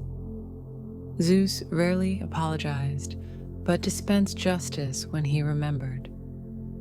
In that continuous movement, the divine family remained at the center of all stories. The story of divine relationships also served as a mirror. Looking at the gods, human beings saw their own flaws and desires reflected. The adventures of Zeus, the grudges of Hera, the moods of Ares, the inventions of Hephaestus, all showed that even the greatest power can be complicated and imperfect. The lesson was universal and calm. Athena's wisdom set her apart among the Olympians. When she sprang fully formed from Zeus's brow, she held a spear and a shield, yet her greatest weapon was her mind. She was goddess of crafts, strategies, and reason. She taught mortals to spin wool and to weave cloth. She invented tools and inspired cities. Unlike gods who acted from impulse, Athena paused. She weighed her choices. Mortals prayed to her for guidance, not only in war, but in daily work. Her calm gray eyes seemed to see many steps ahead. Even on Olympus, where thunder and storm could reshape mountains, her quiet counsel carried weight. Her clarity was tested when a new city needed a patron. The settlement stood between hills and sea, its people industrious but unsure. They invited the gods to present gifts. Poseidon strode up first. He struck the ground with his trident, and water burst forth in a brilliant jet. The spring shimmered under a bright sky. Men dipped their hands and lifted the water to their mouths. They coughed, It was salt, good for nothing but reminding them of the sea's power. Poseidon smiled widely, proud of his display. The citizens murmured polite thanks, but felt disappointed. They needed something that would sustain their lives, not just dazzle their eyes. Then Athena stepped forward. She knelt and pressed her fingers into the dry soil. A small sprout emerged. It grew into an olive tree, slender but strong. Its leaves shimmered silver, and its branches bowed with fruit. The people tasted the olives and found them rich. They pressed oil and used it for light, for cooking, and for healing wounds. They carved the wood into tools. The tree offered nourishment, warmth, and medicine. It promised resilience. It would grow back even if cut. It could thrive on rocky ground. Without fanfare, Athena had given them a future. The people gathered and chose her as their guardian. They named their city Athens. Poseidon, angered by the slight, sent storms and floods. Yet the olive tree held, and the city endured. Athena did not crow. She simply stood with an approving nod. Her lesson was clear. In choosing the practical over the spectacular, a community could thrive. Athena's concern for mortals extended to individuals. She blessed craftspeople and guided heroes, yet her gifts required respect. In a village lived a young woman named Arachne. Her weaving was extraordinary. She could depict forests, waves, and stars in thread. People came from miles away to admire her tapestries. Praise intoxicated her. When neighbors remarked that Athena must have taught her, Arachne scoffed. "I learned from no goddess," she said. "My skill is my own. If Athena thinks she is better, let her prove it." Her words, whispered at first, echoed until they reached Olympus. Athena heard and came disguised as an old woman. She approached Arachne and spoke softly. "You are talented," she said, "but you should honor those who give gifts. Boasting brings trouble." Arachne tossed her head. "I fear no goddess," she replied. "I will weave against her if she dares." At that, Athena dropped her disguise. Radiance filled the room, but Arachne did not falter. They sat at their looms, side by side, and began to weave. Athena wove scenes of grace. Her threads told of gods who sculpted mountains and set rivers flowing. She depicted Zeus commanding storms, Demeter bringing grain from earth, and Poseidon calming waves. She bordered her work with patterns of olive branches and owls. Every thread lay smoothly, every color blended. Her tapestry celebrated order and power. Arachne's tapestry showed another side of the gods. She wove Zeus in various disguises as he pursued mortal women. She showed Hera raging at those women. She depicted Poseidon's tempers and Apollo's curses. Her skill equaled Athena's, but her subject criticized the divine. When they finished, both stepped back. The room was silent. Athena studied Arachne's weaving. She could not find a mistake. Her anger rose, not because Arachne matched her skill, but because of the disrespect woven so boldly. Unlike Ares's blind rage, Athena's wrath was rooted in principle. She touched Arachne's forehead with the tip of her fingers. A change washed over the girl. Her limbs narrowed, her fingers thinned, her body shrank. Silk threads began to stream from her, and she became a spider. "Weave always," Athena said, "but in the shadows." Arachne scuttled away and began spinning webs in corners. Her descendants still make delicate patterns that catch dew and light. The story spread. It reminded weavers to respect the source of their gifts and to temper pride. It also showed that even the wise can act sharply when provoked. Athena's wisdom guided heroes as well. When Perseus set out to slay Medusa, Athena gave him a polished shield. "Do not look directly at her," she cautioned, "but see her reflection and strike." Perseus used the shield to avoid being turned to stone. When Odysseus journeyed home from war, Athena whispered strategies to help him outwit monsters and survive tempests. She did not fight for him. She taught him to think. When heroes faced choices between force and subtlety, she urged patience and planning. Her assistance did not remove danger, but provided tools to navigate it. In war, Athena differed from Ares. Ares embodied the chaotic frenzy of battle. He delighted in the clash and cared little for causes. Athena stood for disciplined warfare. She believed that battle should be waged only for just reasons and with consideration.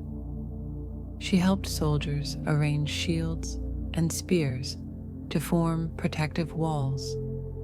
She encouraged commanders to study terrain and use it wisely. Under her guidance, war was an unfortunate duty, not an indulgence. She supported the Greeks during the Trojan War because she saw a cause she deemed fair. Even then, she urged caution and honor. Her presence in war stories highlighted that strategy and justice should accompany strength. Beyond battle, Athena inspired the work of everyday life. She taught the use of the loom and spindle. She encouraged architects to think about proportion and balance. She invented the bridle to allow humans to tame horses. She inspired mathematicians to map stars and philosophers to ponder ethics. Her symbol, the owl, came to represent keen sight in darkness. Under her influence, Athenians built a city that valued debate and innovation. In Athens, thinkers gathered on hilltops and in shaded courtyards to discuss laws and art. They carved statues with an eye for harmony. They celebrated poetry and drama. They used olive oil to fuel lamps that burned late into the night as they read and wrote. Athena's relationship with other gods was often one of balance. She respected Hephaestus's craft and sometimes collaborated with him. She viewed Ares's recklessness with disdain and often restrained him. She disagreed with Aphrodite over the best path to peace.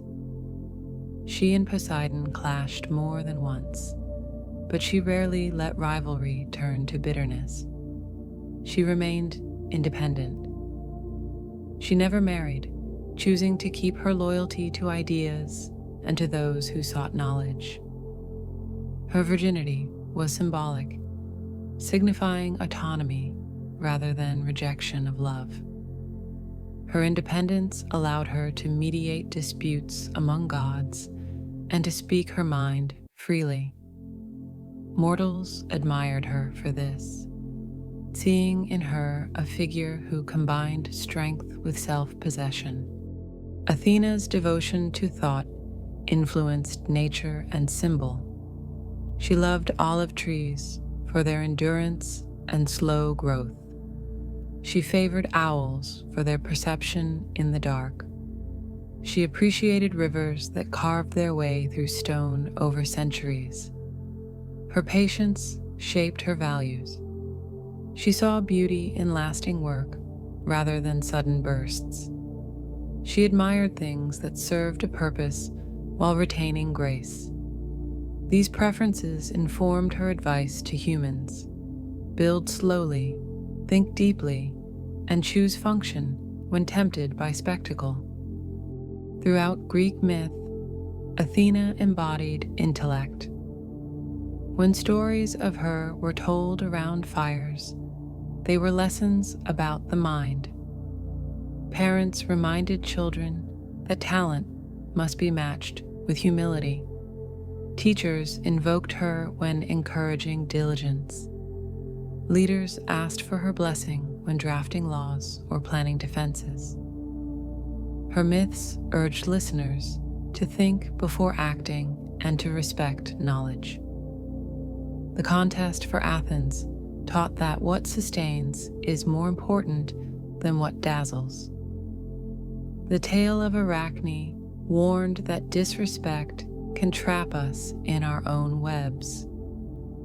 Her guidance to heroes showed that cunning can be as vital as courage. The Parthenon, a temple built in her honor on a hill above Athens, symbolized her influence. Its columns and friezes were designed with proportion in mind. Its sculptures showed scenes of gods and heroes, reminding citizens of divine presence and human potential. People brought olive oil and woven cloth as offerings. They held festivals with processions carrying branches and woven robes. They recited poems and sang hymns that praised wisdom. In the shadow of her temple, citizens debated laws and philosophy. The building was a sanctuary, but also a school. Under her gaze, Athens became a center of art and thought. In villages, families told these tales by firelight, repeating them until they became part of how people thought. Mothers explained to daughters that talent must be thanked and tempered. Fathers told sons that strength without sense leads to trouble. Grandparents nodded and reminded children that gods themselves value thoughtfulness. In this way, Athena's lessons seeped into daily life. Her myths were not simply entertainment, but instruction. They taught that the mind can be a tool as powerful as any sword.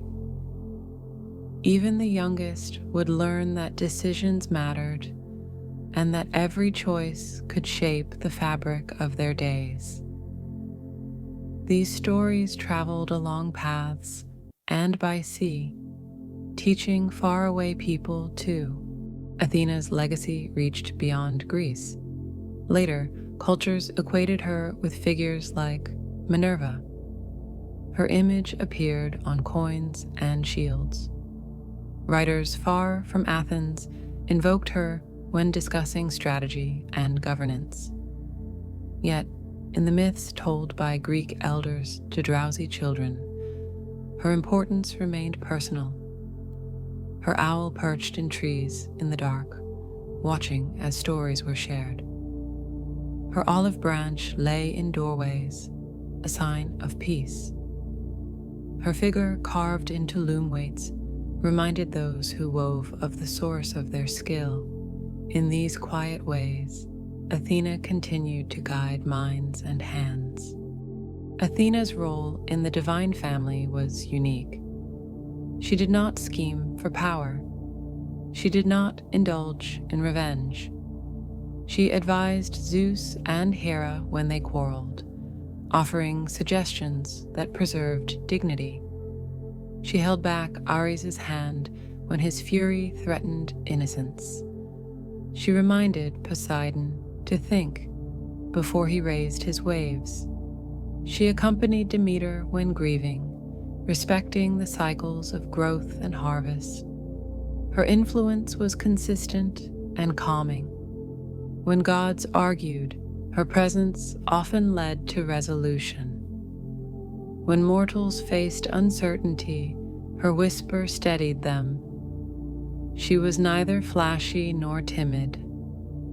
She was present, like a steady lamp in a dark room, toward the end of many myths, while other gods faded into background. Athena remained. She continued to inspire builders, teachers, and leaders. She watched over cities where olives grew and debates flourished. Her enduring presence suggested that wisdom does not age, it is always needed. In a world of storms and feuds, her voice remained a reminder to think, to plan, and to respect the gifts we receive. When mortals looked at the olive tree and the owl, they saw symbols of her. They remembered that insight can be a shield. They knew that patience and humility could turn a gift into a lasting legacy. Athena asks us to choose carefully what we prize. She rewards those who pick the olive tree over the salt spring, who weave with respect, who fight with purpose, and who learn with humility. Her stories invite us to slow down and weigh our actions. Under her watch, the fabric of life can be woven with threads of reason, compassion, and care. The birth of Apollo and Artemis began with difficulty. Hera, jealous of Zeus's love for their mother Leto, decreed that no land under the sun could shelter Leto as she labored. Pregnant and pursued, Leto wandered across the earth, past mountains and overseas as land after land turned her away. At last she came to Delos, a small island not anchored to the mainland. Because it floated, it did not count as solid ground. There, Leto found respite. She leaned against a palm tree. After 9 days of labor, Artemis was born first. She came into the world calm and self-possessed. Apollo arrived second, radiant and loud. His cry echoed across the waves. With their births, Delos anchored, a place that had drifted became fixed. The twin gods grew quickly, as all immortals do, leaving infancy behind almost as soon as it began. From the beginning, their domains were distinct. Apollo was given the sun and everything that it touched. He would guide the sun's chariot across the sky each day.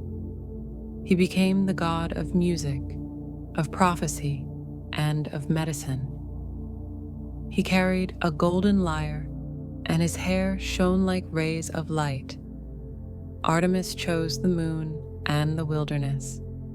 She roamed forests and mountains, bow in hand, guarding young creatures and children. She remained a virgin by choice and expected her companions to honor the same path. Where Apollo enjoyed the company of people and the applause of gatherings, Artemis preferred the hush of pines and the calls of owls. They were opposites. He the open day, she the shadowed night. Yet they shared an unspoken bond, each understanding the other without needing many words. Soon after his birth, Apollo confronted danger. Hera, still wrathful, sent a serpent named Python to harass Leto and her newborns. Python was enormous and ancient, coiled around a cave near Mount Parnassus. It slid through valleys like a dark river, frightening anyone who saw it. Apollo, though young, felt a duty to protect. He took up a silver bow and followed the creature. He climbed the rocky slopes until he reached the cave. Without hesitation, he shot arrows, until the serpent lay still. From that moment, Apollo claimed the cave and surrounding valley. He established the oracle at Delphi. There, through a priestess known as the Pythia, he would speak to mortals. People came with questions about harvests, wars, and marriages. Apollo's answers were layered, often spoken in riddles. He did not dictate fate. He offered glimpses. He believed that mortals needed to interpret. His guidance was light, not chain. At Delphi, the Pythia sat on a tripod above a chasm and inhaled vapors that seeped from the earth. Her words were enigmatic and required priests to interpret. Petitioners brought cakes and laurel, then listened with reverence as she murmured Apollo's will. Artemis's world lay far from oracles. She spent her days running through meadows, climbing crags, and wading through streams with nymphs. She practiced shooting arrows with unerring aim. She protected animals from careless hunters and punished those who killed without respect. One afternoon, a hunter named Actaeon stumbled into a glade where Artemis and her companions were bathing. He froze. The goddess saw him. To enforce her boundaries, she splashed water on him. He transformed into a stag. Panicked, he ran. His own hounds, no longer recognizing their master, pursued him and tore him down. Artemis felt no glee, only the satisfaction of maintaining the order of her realm. Her lesson spread. The wild has rules, and ignorance is no excuse. She was also called upon during childbirth. Women cried her name as labor pains took hold, and she eased their suffering if she was honored. Girls on the cusp of marriage offered their childhood dolls and toys at her shrines to mark their passage into adulthood. Festivals like the Brauronia celebrated these transitions, honoring Artemis as protector of both innocence and change. Apollo's love of music shaped the world. Hermes fashioned a lyre from a tortoise shell and offered it to Apollo, who delighted in its sound. He plucked strings, and melodies flowed like sunlight on water. The 9 muses harmonized. People learned to play and sing. Music became a way to honor the gods and to soothe the wounded. One satyr, Perseus, challenged Apollo to a contest, believing his flute could rival the divine lyre. They played before a panel of nymphs. Perseus's tune was wild and free. Apollo's was structured and soaring. The gods declared Apollo the victor. In anger at the challenge, Apollo punished Perseus severely. The story warned mortals about competing with the divine. It also showed how art, while uplifting, could become a source of pride and pain. In villages, farmers sang while sowing seeds, believing Apollo's melodies would help crops thrive. His music was said to ease sorrow and to make plants grow tall. At gatherings, hymns dedicated to him brought voices and hands together. Mortals sometimes measure themselves against the gods in other ways. Niobe, queen of Thebes, boasted that she was superior to Leto because she had many children, while Leto had only 2. Her words reached Mount Olympus. Apollo and Artemis descended. Without argument, they drew their bows and aimed. Apollo struck down Niobe's sons. Artemis struck her daughters. Niobe was left childless. She fled to a mountain where grief turned her into stone. Tears continued to seep from the rock. This harsh tale served as a warning about arrogance and disrespect toward the divine.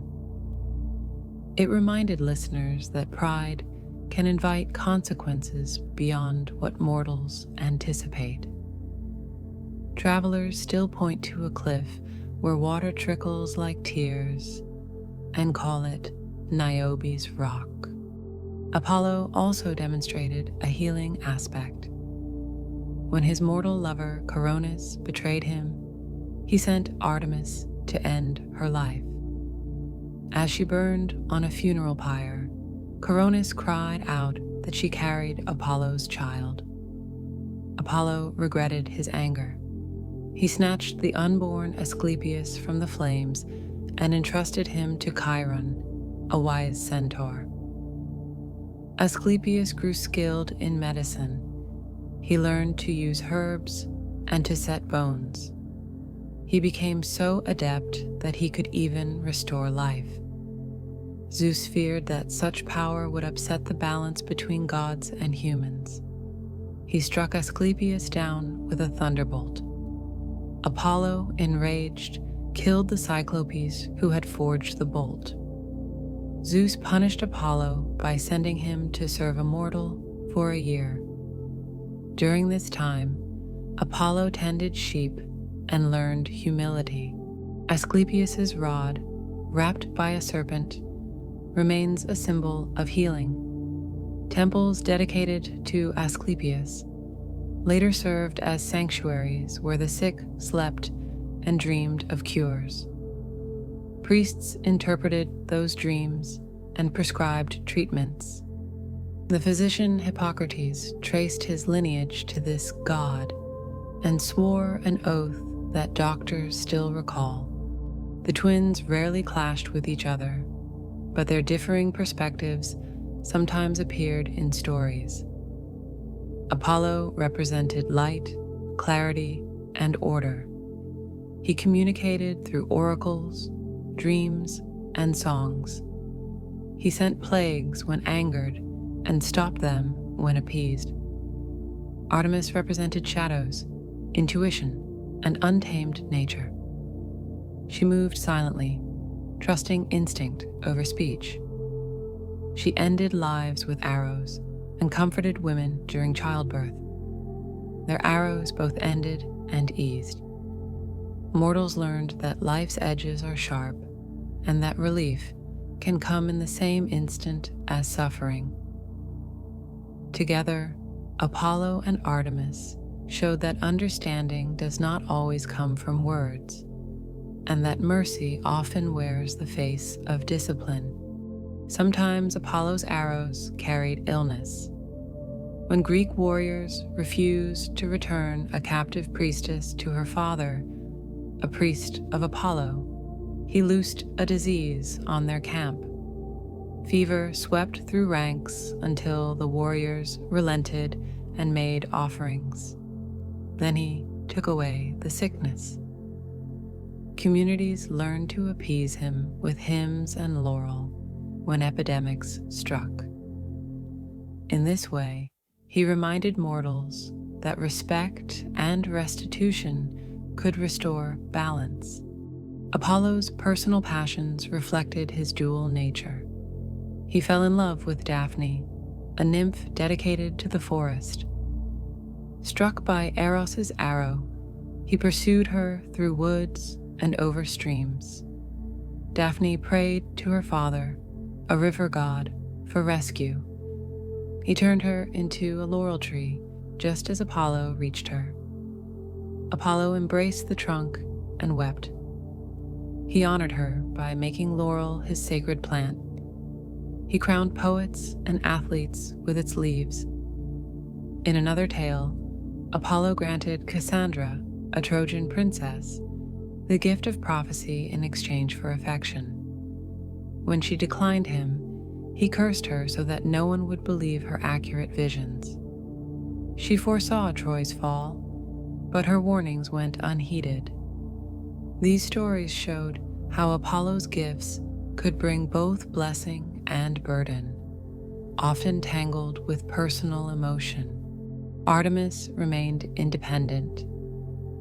She loved companions who respected her space, but did not attach herself to any partner.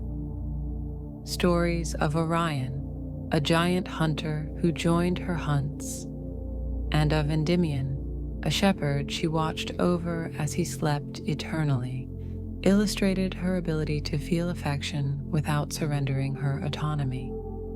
She held firmly to her vow. Those who tried to win her through deception or force met swift ends. Her world had room for love, but on her terms. This autonomy inspired young women who saw in her an example of strength, not tied to marriage or motherhood. Over time, the twins' influence spread through the Mediterranean. Temples to Apollo stood on rocky promontories and hills. Festivals celebrated him with athletic competitions and recitations. Physicians invoked him when mixing remedies. Musicians prayed for his guidance. Temples to Artemis were nestled among trees or near the sea. Hunters offered her the first catch. Women called on her during labor. Statues depicted her with a stag by her side. Sailors sought her moon's light for safe navigation. Festivals like the Delia on Delos and the Brauronia near Athens honored her. The twins worshipped shaped calendars and community rituals, giving structure to seasons and lives. Artists portrayed Apollo and Artemis as twins who shared features but differed in demeanor. Apollo was often shown striding forward with a lyre, his gaze steady. Artemis was depicted mid-stride with a bow, eyes alert. In theaters, playwrights used their duality to explore themes of choice and consequence.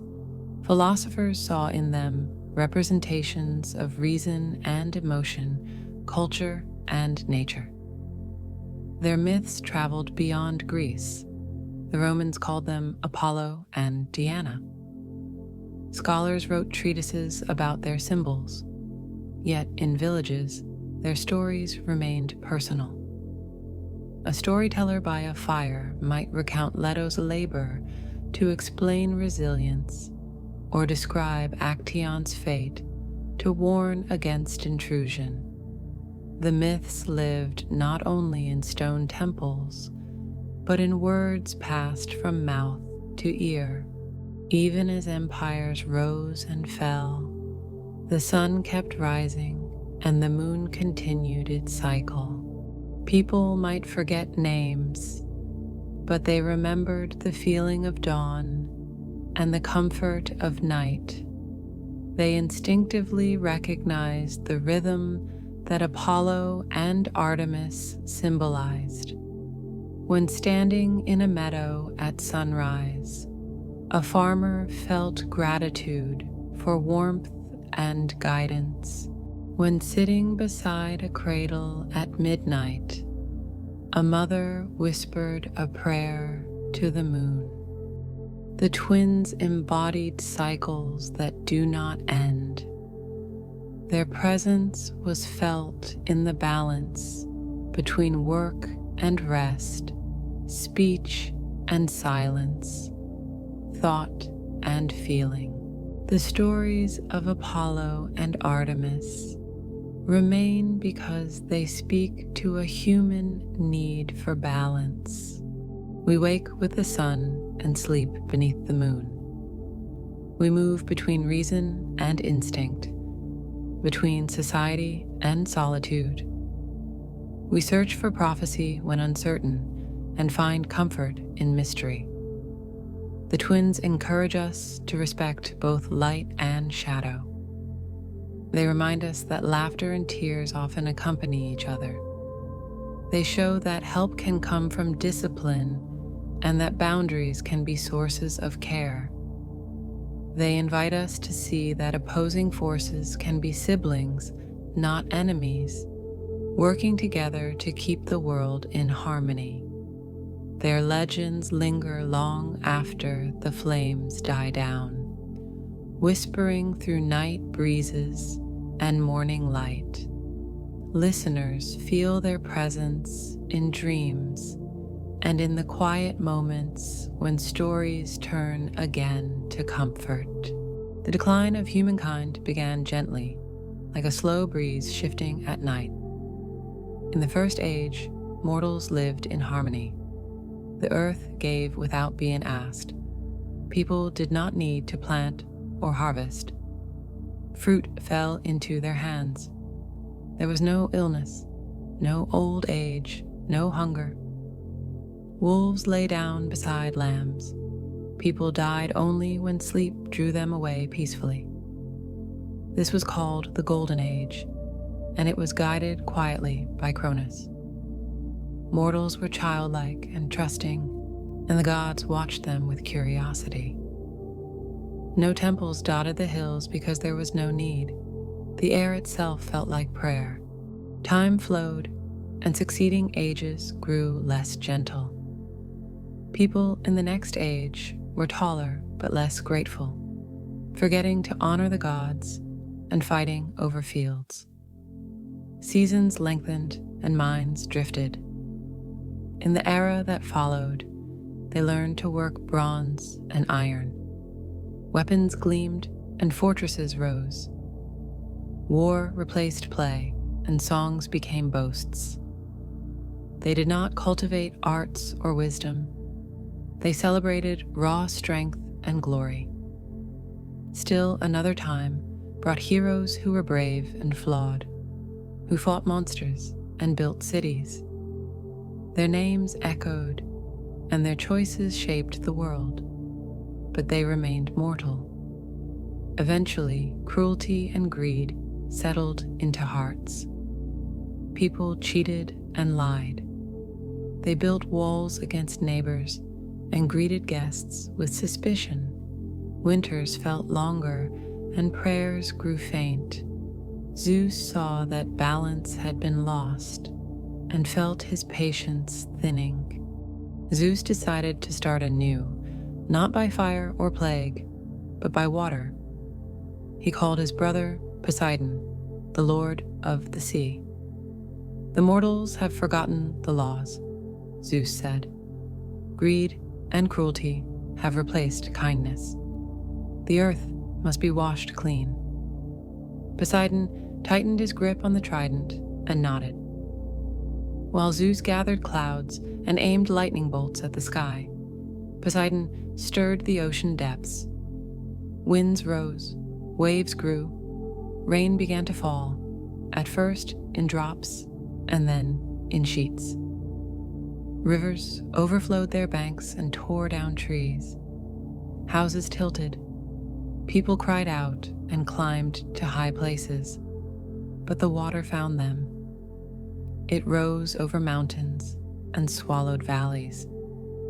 Birds flew, but even they could not find dry branches for rest. Only a pair survived. Deucalion, the son of Prometheus, had inherited his father's foresight. He lived with his wife, Pyrrha, daughter of Epimetheus and Pandora. When Prometheus saw the creeping cruelty of humankind, he whispered to his son to prepare. Build a chest strong and sealed, he told Deucalion. Stock it with food and tools. The world will drown. Deucalion trusted his father. With Pyrrha, he built a large wooden chest, more like a boat than a box. They loaded it with dried fruits, jars of water, and blankets. They closed the lid just as the first rush of floodwater reached their doorstep. Their chest rose and rocked like an ark on the swelling sea. Days became nights, and nights became days again. But Deucalion and Pyrrha knew little of time inside the box. They held each other as thunder shook the chest. They listened to the rain pounding on the wooden lid, sounding like fists. They prayed to any god who might listen. They dreamed of the sun and of the smell of soil. They slept fitfully. Outside, mountains disappeared under waves. Cities dissolved, temples toppled. Statues of gods tilted and fell, dragged by currents. Animals drowned. Those who had been cruel shouted to the heavens, but the water did not recede. The flood did not distinguish between the wicked and the kind. It washed over all. Eventually, the rain slackened. The clouds thinned. Wind slowed. Sunlight broke through, pale and weak at first, and then golden. The chest drifted until it scraped something solid. Deucalion pushed the lid open. Fresh air rushed in, cold and sweet. They found themselves at the peak of Mount Parnassus, which still rose above the floodwaters.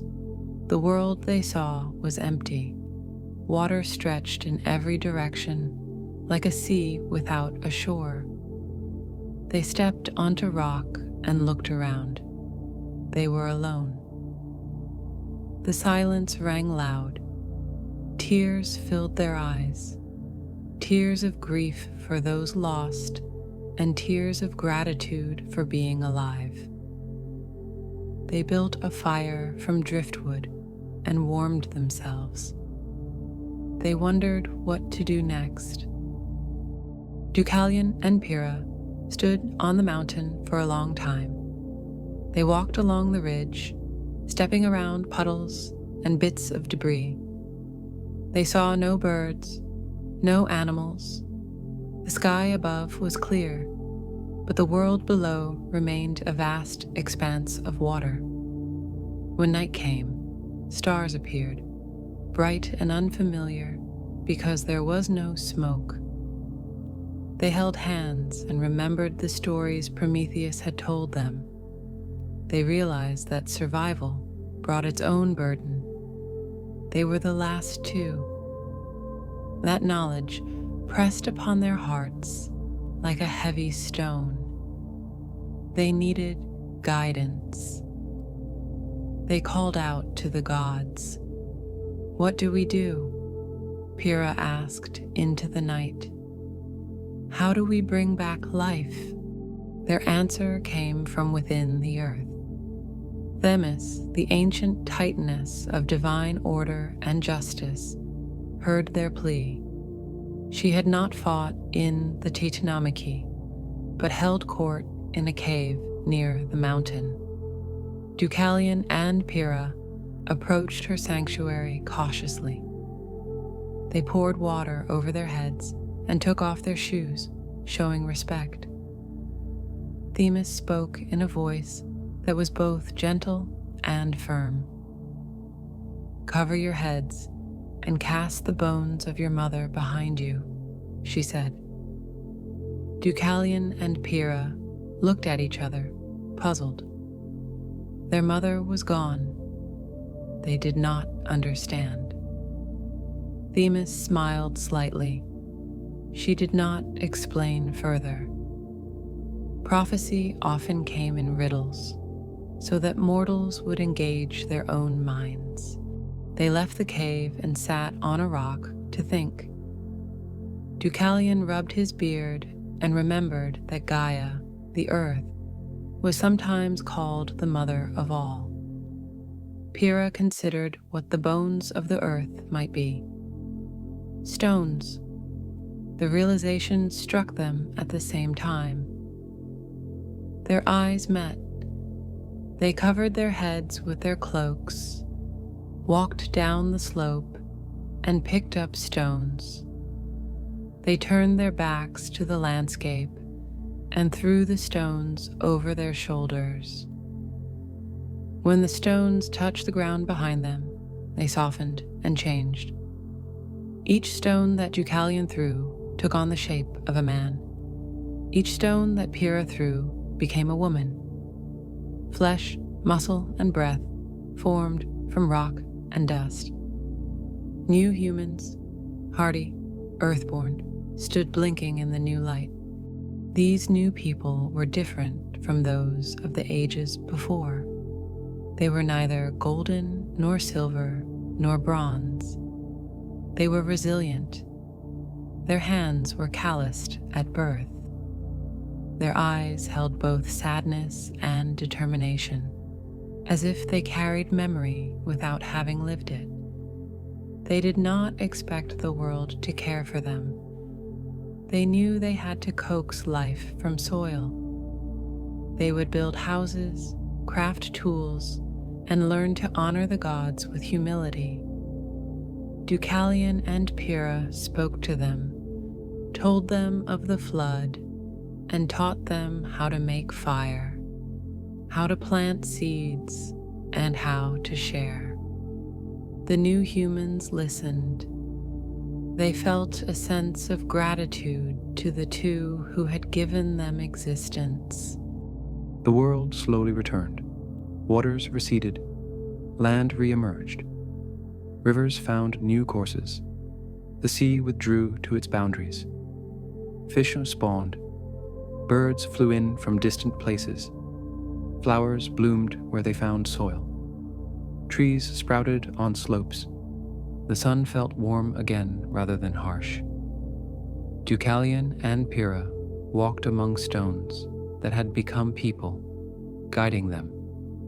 The new people built shelters out of branches and mud. They learned to swim and fish. They collected rainwater. They carved bowls from wood. They learned to grind grain with stones. The earth, once drowned, responded to their care. Grass grew on hillsides. Fruit appeared on saplings. They planted olive trees in grooves to honor Athena. They built altars to Zeus and Poseidon beside rivers. Zeus watched from the sky. He saw the resilience of Deucalion and Pyrrha and the sturdiness of the new generation. He felt satisfaction. The flood had washed away not only wickedness, but also the complacency that had allowed wickedness to grow. The new humans did not have the innocence of the first golden age. They had something else, understanding. They understood loss. They understood work. They understood that the gods could destroy, but also could bless. They lit fires and poured libations. They offered the first fruits of their harvests. Zeus smiled and sent gentle rains. Poseidon calmed the sea. Demeter taught them how to cultivate wheat and barley. In the evenings, Deucalion and Pyrrha sat by the fire and told stories to the new people. They spoke of Prometheus's courage and of Pandora's jar. They told of the ages of gold, silver, bronze, and heroes. They recounted the flood with honesty, acknowledging sorrow and gratitude. They told of Theseus's riddle. They did not portray the gods as cruel tyrants, but as powerful beings who sometimes needed to act harshly to restore balance. They encouraged the listeners to live humbly. The new people listened with wide eyes. They memorized the stories and passed them on. Around their own fires, they repeated the tales. They reminded themselves that greed leads to ruin and that hope remains even when everything seems lost. As years rolled on, Deucalion and Pyrrha lived to see children. When their time came, they lay on a hill and let their breaths fade. The people buried them with stones and tears, then told of their courage. Elders later sat under stars and remembered ages that passed. They spoke of gold and iron, of floods, of times when gods and mortals learned together. Such stories shaped hearts and taught caution and gratitude. The flood left scars on the world and on memory.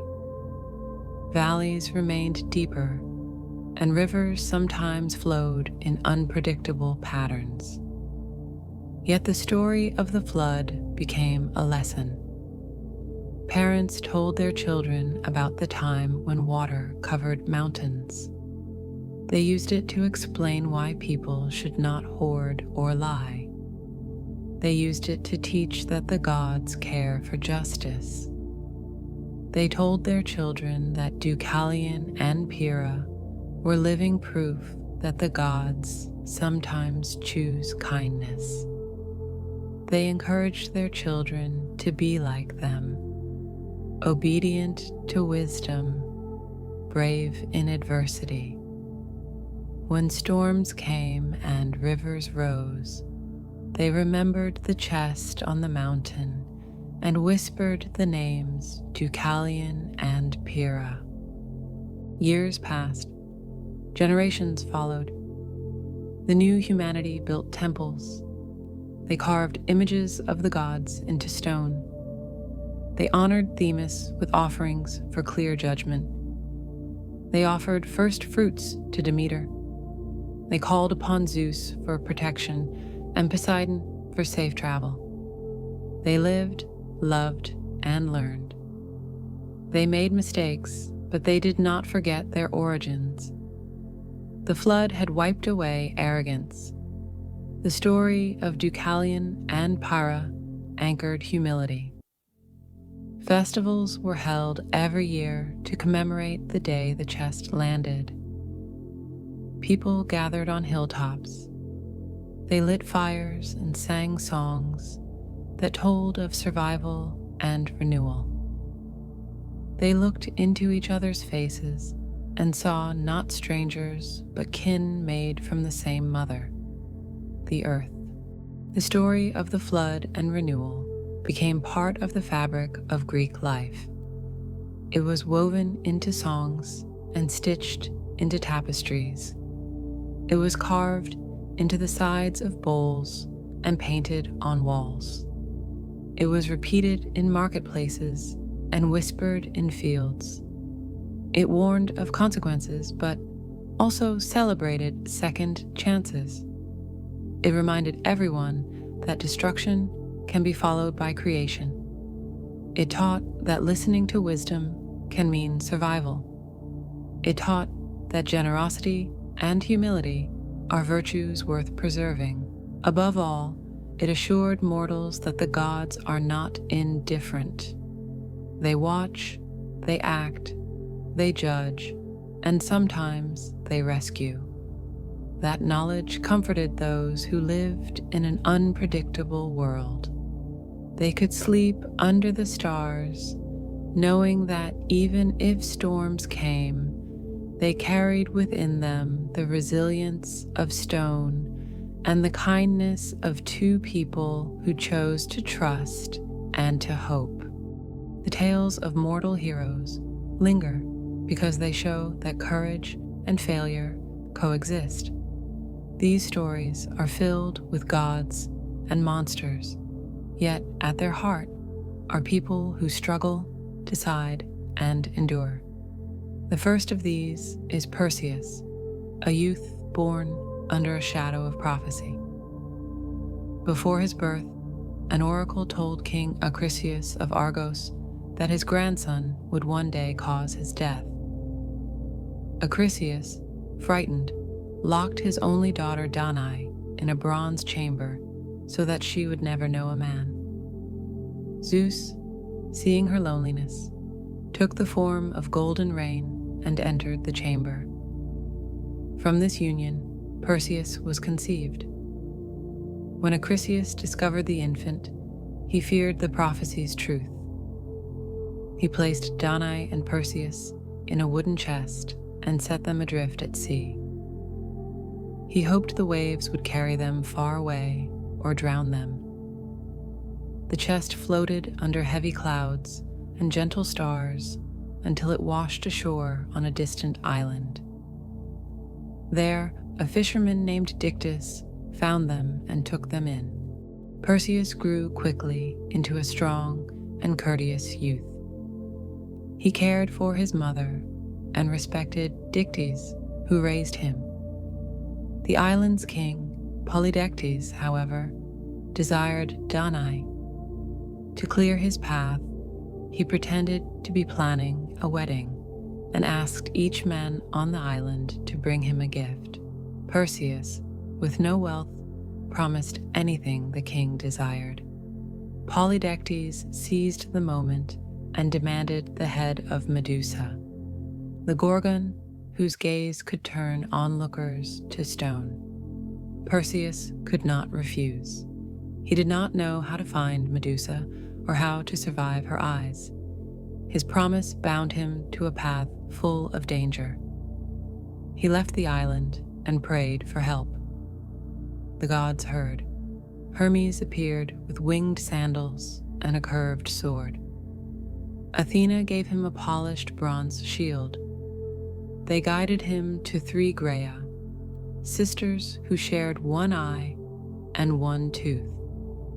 Perseus asked them for the location of the Gorgons.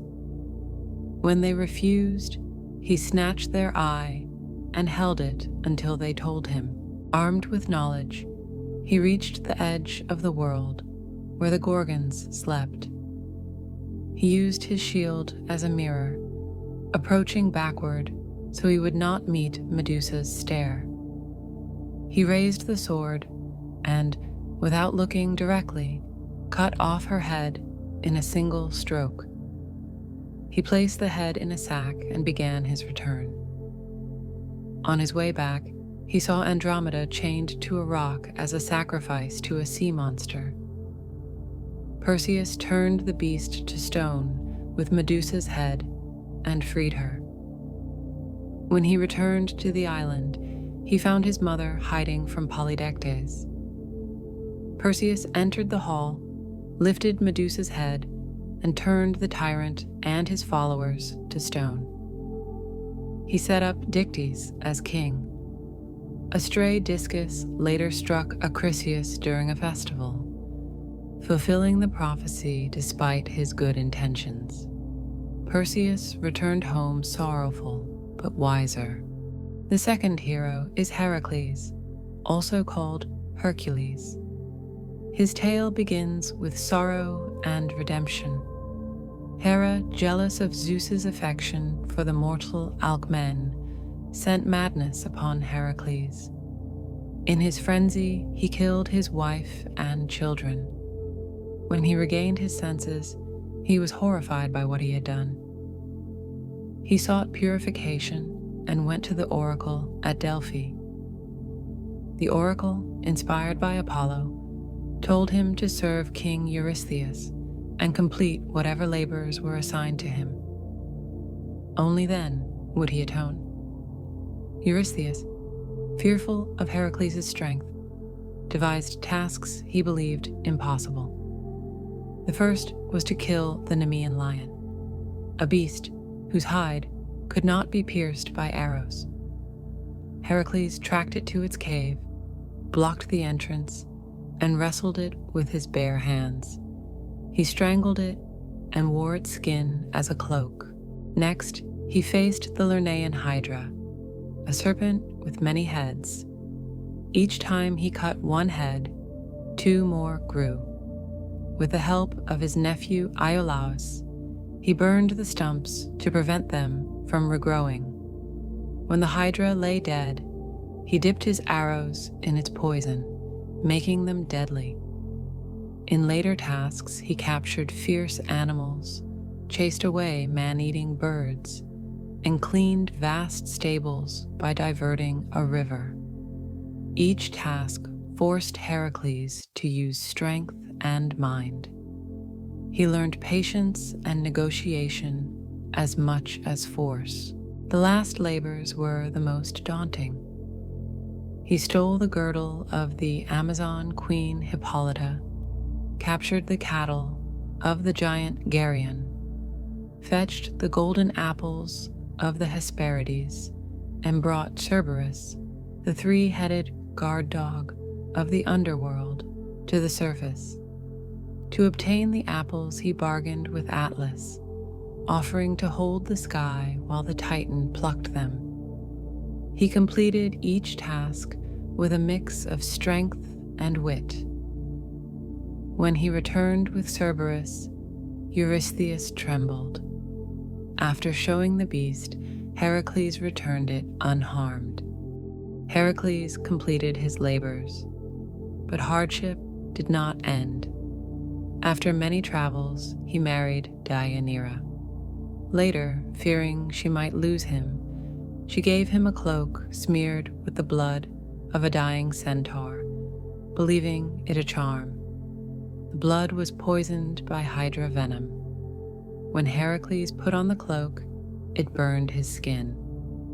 Unable to remove it, he built his own funeral pyre and lay upon it. Flames freed his mortal part, and the gods lifted his divine essence to Olympus. There, reconciled with Hera, he married her daughter Hebe. His story shows that even great strength cannot shield one from suffering, but that endurance and repentance can lead to peace. Theseus, the third hero, began life without knowing his father. His mother conceived him with Aegeus, king of Athens. When Theseus came of age, he lifted a rock to claim a sword and sandals left by his father. Instead of sailing safely to Athens, he chose to travel by land and rid the road of dangers. He encountered bandits who robbed and killed travelers and defeated them with the punishments they gave others. By the time he reached Athens, he was already known for fairness. In Athens, he learned the city sent youths as tribute to Crete to be devoured by the Minotaur. Theseus volunteered to go.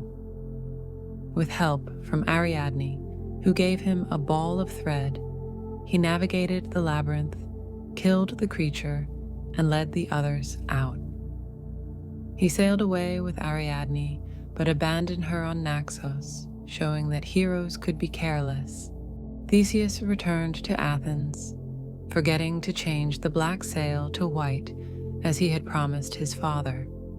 Seeing the dark sail and believing his son dead, Aegeus leapt into the sea, which still bears his name. Theseus became king, united Attica, and founded festivals. His later years, however, were marked by misfortune. He kidnapped an Amazon queen, provoked wars, and attempted to take Persephone from the underworld with his friend Pirithous. Hades trapped them. Heracles rescued Theseus, but Pirithous remained. Eventually, Theseus was exiled and died abroad. His life reminds readers that bravery does not guard against hubris, and that choices echo. The stories of Perseus, Heracles, and Theseus share themes. Each hero begins with a prophecy or a moment of divine attention that shapes his path.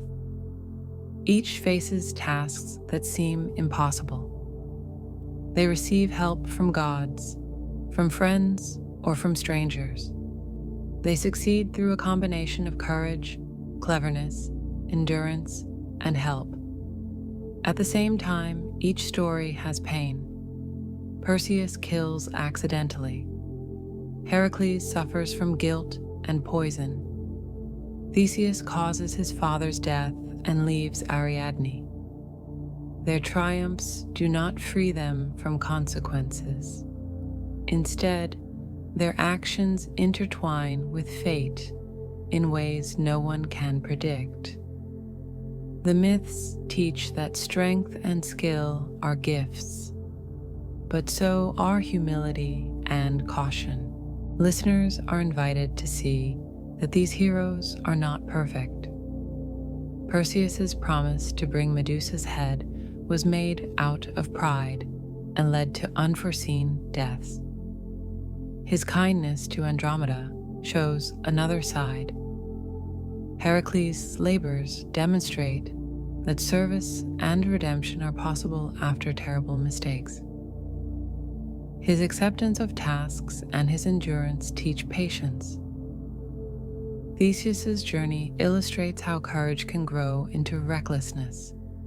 He rid the road of bandits, yet left a friend behind. He killed a monster, but forgot a sail. The gods do not fix their errors. Mortals must live with them. The stories allow listeners to explore feelings of regret and forgiveness within a safe narrative. These myths also reveal the importance of cooperation. Perseus would not have succeeded without Hermes and Athena. He needed the eye of the Grail and the thread of Ariadne. Heracles relied on Iolaus and Atlas, and even the mercy of Hades. Theseus could not have entered and exited the labyrinth without Ariadne's help. Each hero accepts aid, showing that even the strongest need others. The gods are powerful, but often require mortals to act. Humans, in turn, need one another. This mutual dependency forms the fabric of ancient stories. It reminds listeners that asking for help is part of being brave.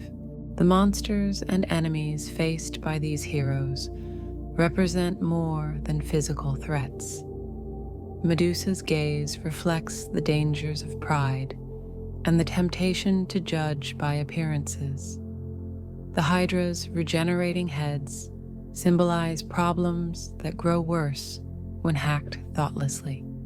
The Nemean lion's invulnerable skin reminds us that some challenges require a different approach. The Minotaur, trapped in a labyrinth, speaks of hidden fears devouring sacrifices until confronted. The centaurs Heracles fought are unchecked desires. These symbolic creatures invite listeners to interpret their own struggles through story. Each hero's method becomes a gentle guide. Reflect before acting, ask for guidance, find creative solutions, and face fears rather than avoid them. The calm tone of these tales allows them to settle like soft rain in the mind. There is no need to rush. One can picture Perseus walking across a quiet plain, stars overhead, clutching a sack that holds an impossible head. One can imagine Heracles pausing to look at a river before diverting it through muck, feeling the current on his ankles. One can see Theseus unspooling the thread and hearing the soft sound of it dragging across stone. These details slow the heartbeat and invite sleep. They comfort by showing that challenges can be met, mistakes can be faced, and courage can be gentle. A final reflection looks up to the sky. The myths say that Perseus, after his deeds, was placed among the stars, where his outline can be seen on clear nights. People point to him with calm fingers and whisper his name. Heracles, too, was taken to Olympus. His strength became part of the sky, and his labors were recorded in the constellations. Theseus's name lives on in seas and in the stones of Athens. When travelers walk through ruins, they feel his footsteps in their own. These stories echo not because of bloodshed alone, but because they show a human desire to overcome and to learn.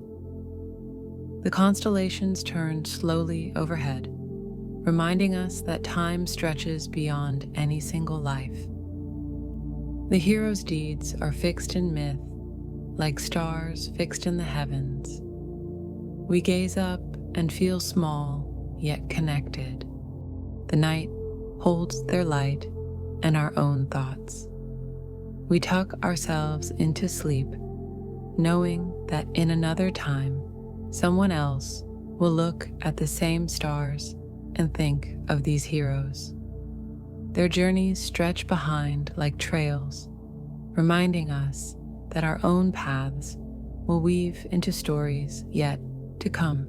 In closing, the heroes remind us that stories are companions. They continue to speak because they address universal experiences: fear, hope, love, and loss. As you lie down and close your eyes, imagine the heroes not as distant, but as guides who offer quiet lessons. Their journeys underscore that life is complex and that paths twist unexpectedly, yet with guidance, kindness, and patience, one can navigate. The myths reassure that while no one is perfect, everyone can grow and rest easily, trusting that tomorrow offers another chance to be brave and kind.